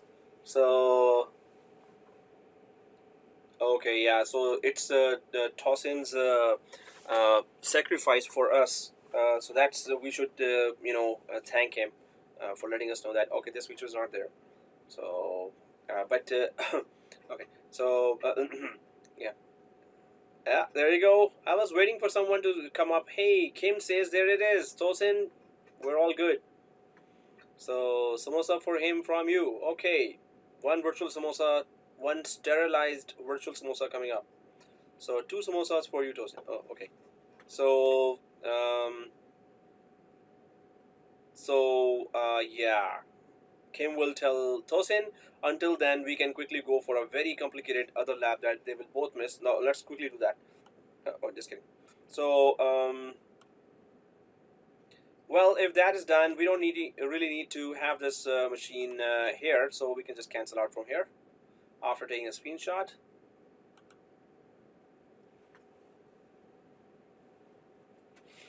Okay, so VM overrides is there. So guys, let's go back up there and let's go to summary now. So there is a lab actually. So let's click summary. And so Tor cluster, summary. I hope everyone's on Tor cluster and summary. So first of all, we can go down here, and down here, and down here. So if you see on the left side or the right side, Vsphere Drs. I hope you all see that. You have to just drag it down from here, right? And I hope you're all seeing this, Vsphere Drs. You have to take it up. So go ahead, up. You have to drag this up to, okay, Vsphere Drs. So this is the second one here. I'm just going to go up. I'm going to drag it. Can you drag it to the right side? Okay, we can drag it to the right side, or we can drag it to the up or left side here. So I have dragged it to the right side, and then expand that. Once you expand that, what do you see? What do you see? So guys, this is really cool. So this is a balloon here, and there is that imbalance written here, right? So it means that if this balloon is right in the middle, this means the environment, your environment is fully balanced, which means that some machines are here on the some other part of the host, and some machines are on the other hosts. They are equally divided, and the RAM is not like it is equally being RAM and CPU are being equally distributed among all the hosts. So Japinder says it is perfectly balanced for him. Tajinder says perfectly balanced. So guys, we're going to make it imperfectly balanced now, because then we will see the magic here that it will perfectly balance again. So what's the plan here?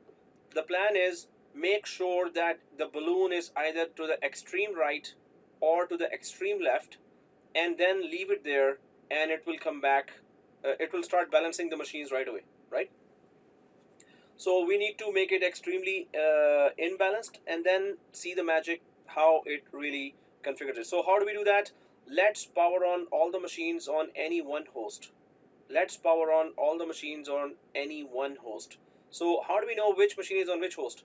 I'm going to check that VM01 here. Just select it and stay on the summary page of that. Select it and stay on the summary page of that. So you will see, in my case it is E6i1. If I go to second machine, it is on E6i1. If I go to third machine and summary, it is on E6i1, and fourth machine and summary, it is on E6i1. So power on all the machines on only ESXi1. So go ahead and power all the machines on. So I'm going to right click on V4, or you can just okay, power and power on. So we need that balance to be imperfect. it should go to the extreme right or left. Although these machines are not putting a lot of pressure on the CPU and memory, not a lot, but still. So I'm just gonna go for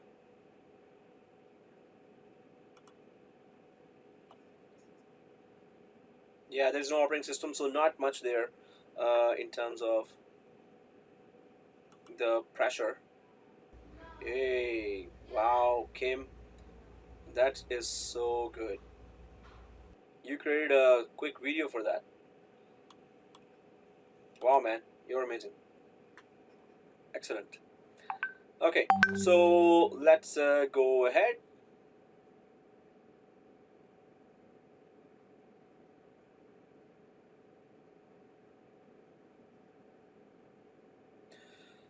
So here,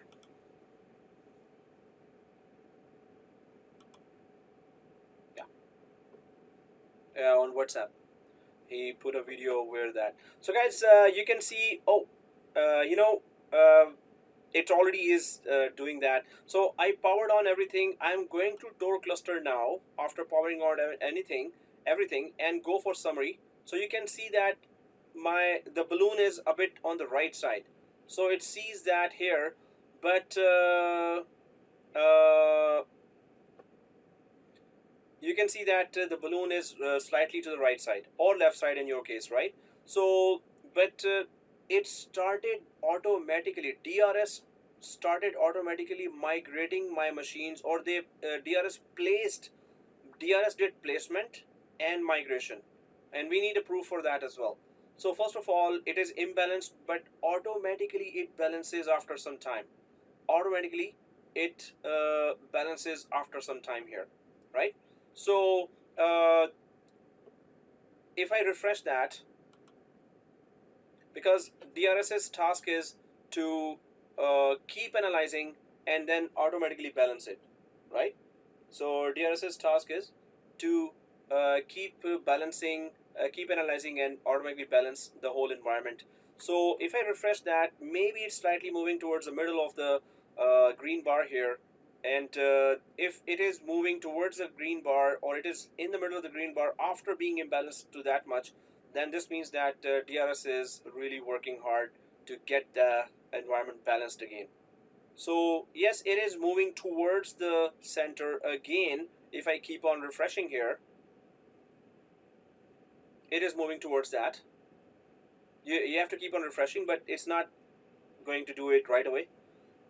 We have to have a little patience.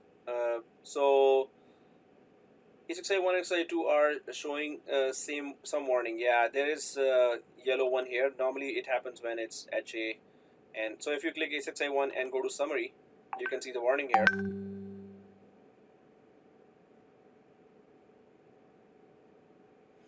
The host currently has no management network redundancy. Yeah, it just says that you know, the first vSwitch 0, it doesn't have two network cards, or it's not redundant. So it's okay, we can ignore that. We didn't put two network cards for that. So and Munir has perfect environment, balanced environment. Woohoo! Yay! But Munir, did you imbalance it and then it got balanced, or it's balanced from the start? Yeah, it was imbalanced first, and then it got balanced. Okay, way to go, way to go. And she was saying, now I understood. One of machines was powered on. That's why memory reserved was 53%. Ah, yeah, good. So, and then what error is coming on your ESXi? So, guys, this is a warning. It's not an error. And it is just saying that you should have two network cards for vSwitch 0. We have just one network card for vSwitch 0, which is like, we can ignore that. So refresh here, and did it balance my imbalanced environment? It's kind of not moving. I'm refreshing again and again until one day, Monday or Sunday, it's gonna do that. Wow, the user is also balanced. Mustafa not applicable. And so guys, where is that proof that it is trying to balance? So if you're on Tor cluster, let's see that too. Maybe DRS actually gave some recommendations to in the monitoring section.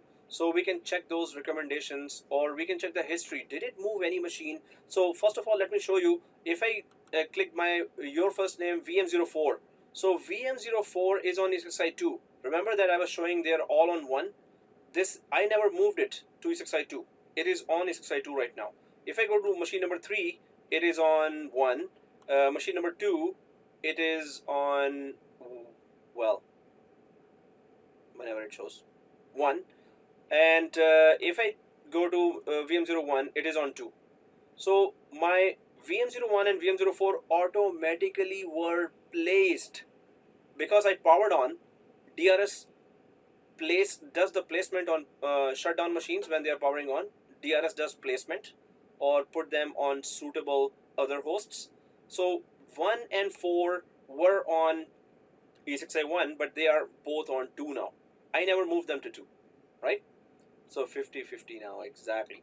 So DRS really works wonders. But guys, let's go quickly for this one as well. Go to Tor cluster here. Go to Tor cluster here. And then do you see monitor? So select Tor cluster and click monitor. Once you click monitor here,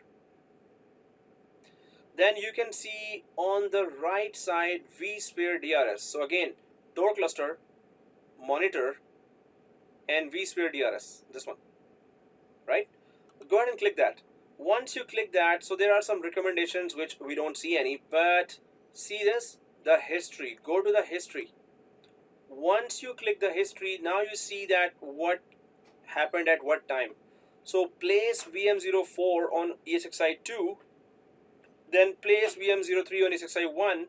I started all these 3 machines, and you know what is placement, right? Placement is when the machines are powered on, if DRS is configured and the machines are powered on, it will place them on the other hypervisors according to the whole, after analyzing the whole environment. So that's very cool that it says place VM04 on 2. I saw it on 2. Yes, it was on 2. It started on 2. It was stopped on 1. We saw that. When I powered it on, DRS came into action and simply placed it on another host to balance the whole environment. So it really works like a wonder. 4 and 1 were recommended to be placed on 2. They are on 2. 3 was recommended to be on 1 to balance the environment. So DRS works really cool. If I just go back to, so monitor and Vsphere DRS. So let's take a screenshot of this. The machine placed. Let's take a screenshot of this screen where history, Vsphere DRS, monitor, Tor cluster is selected, right? And you can see the history. So take a screenshot of this and just call it DRS placement. Take a screenshot of this and call it DRS placement. So Mariam says VM03 was on the E6i1. Then what's place mean for it on the new date? That's a very good question. So it is giving, because I was powering it on, right? So DRS analyzed that 4 and 1 I am already putting on 2. So in order to balance everything, if it is on 1, I'll just place it on 1. So it did take a decision, which is just that, keep it there. But when did it take that decision? At that time. So so it just analyzed and kept whatever was balanced, whatever was actually balancing the environment. So yeah, it is okay, although it kept it on the same machine, but it's just decided that at what time. It's just telling that. So Tosin saying mine has 4 VMs. Mine has 4 VMs placed. Guess because I couldn't override VM02. No, override has nothing to do with that. Placement is a separate DRS procedure. Override is different procedure. But yeah, if you had, suppose you override all 4 machines, don't follow DRS, so they will remain there where they were. But so these are following DRS now, so they are being placed, right? So did we take a screenshot? DRS placement. Take a screenshot here. DRS placement. So when DRS comes into action, it's really amazing. So take a screenshot.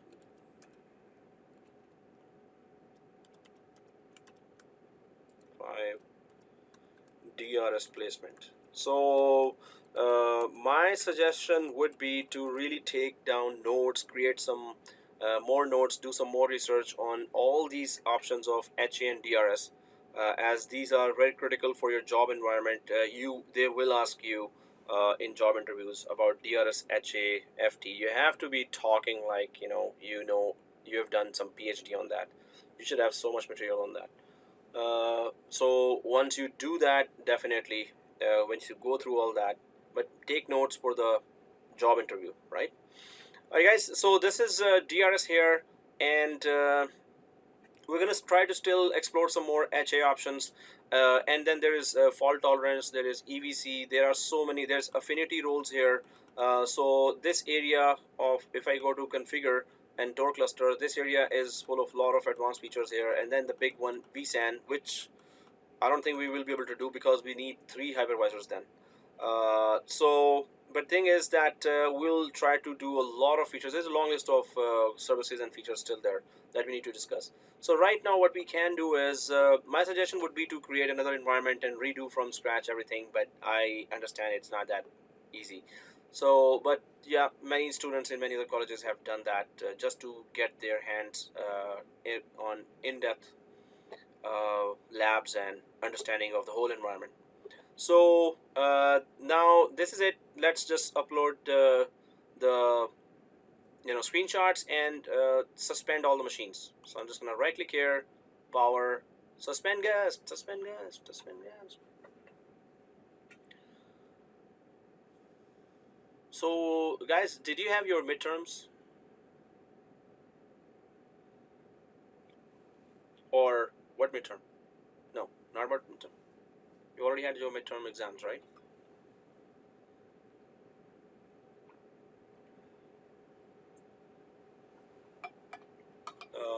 So there was no midterm exam done?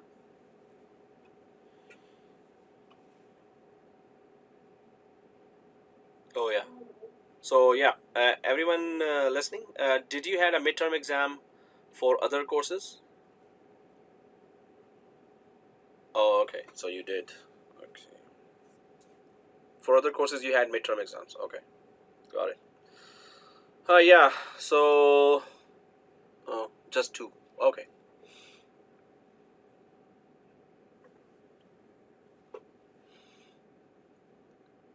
Oh. Oh, okay. Others are not. Okay, so that also happens. Okay. Alright, guys. So, yeah, one note thing I need to do, and so I'm just gonna right click and then I have to connect to somebody's machine here.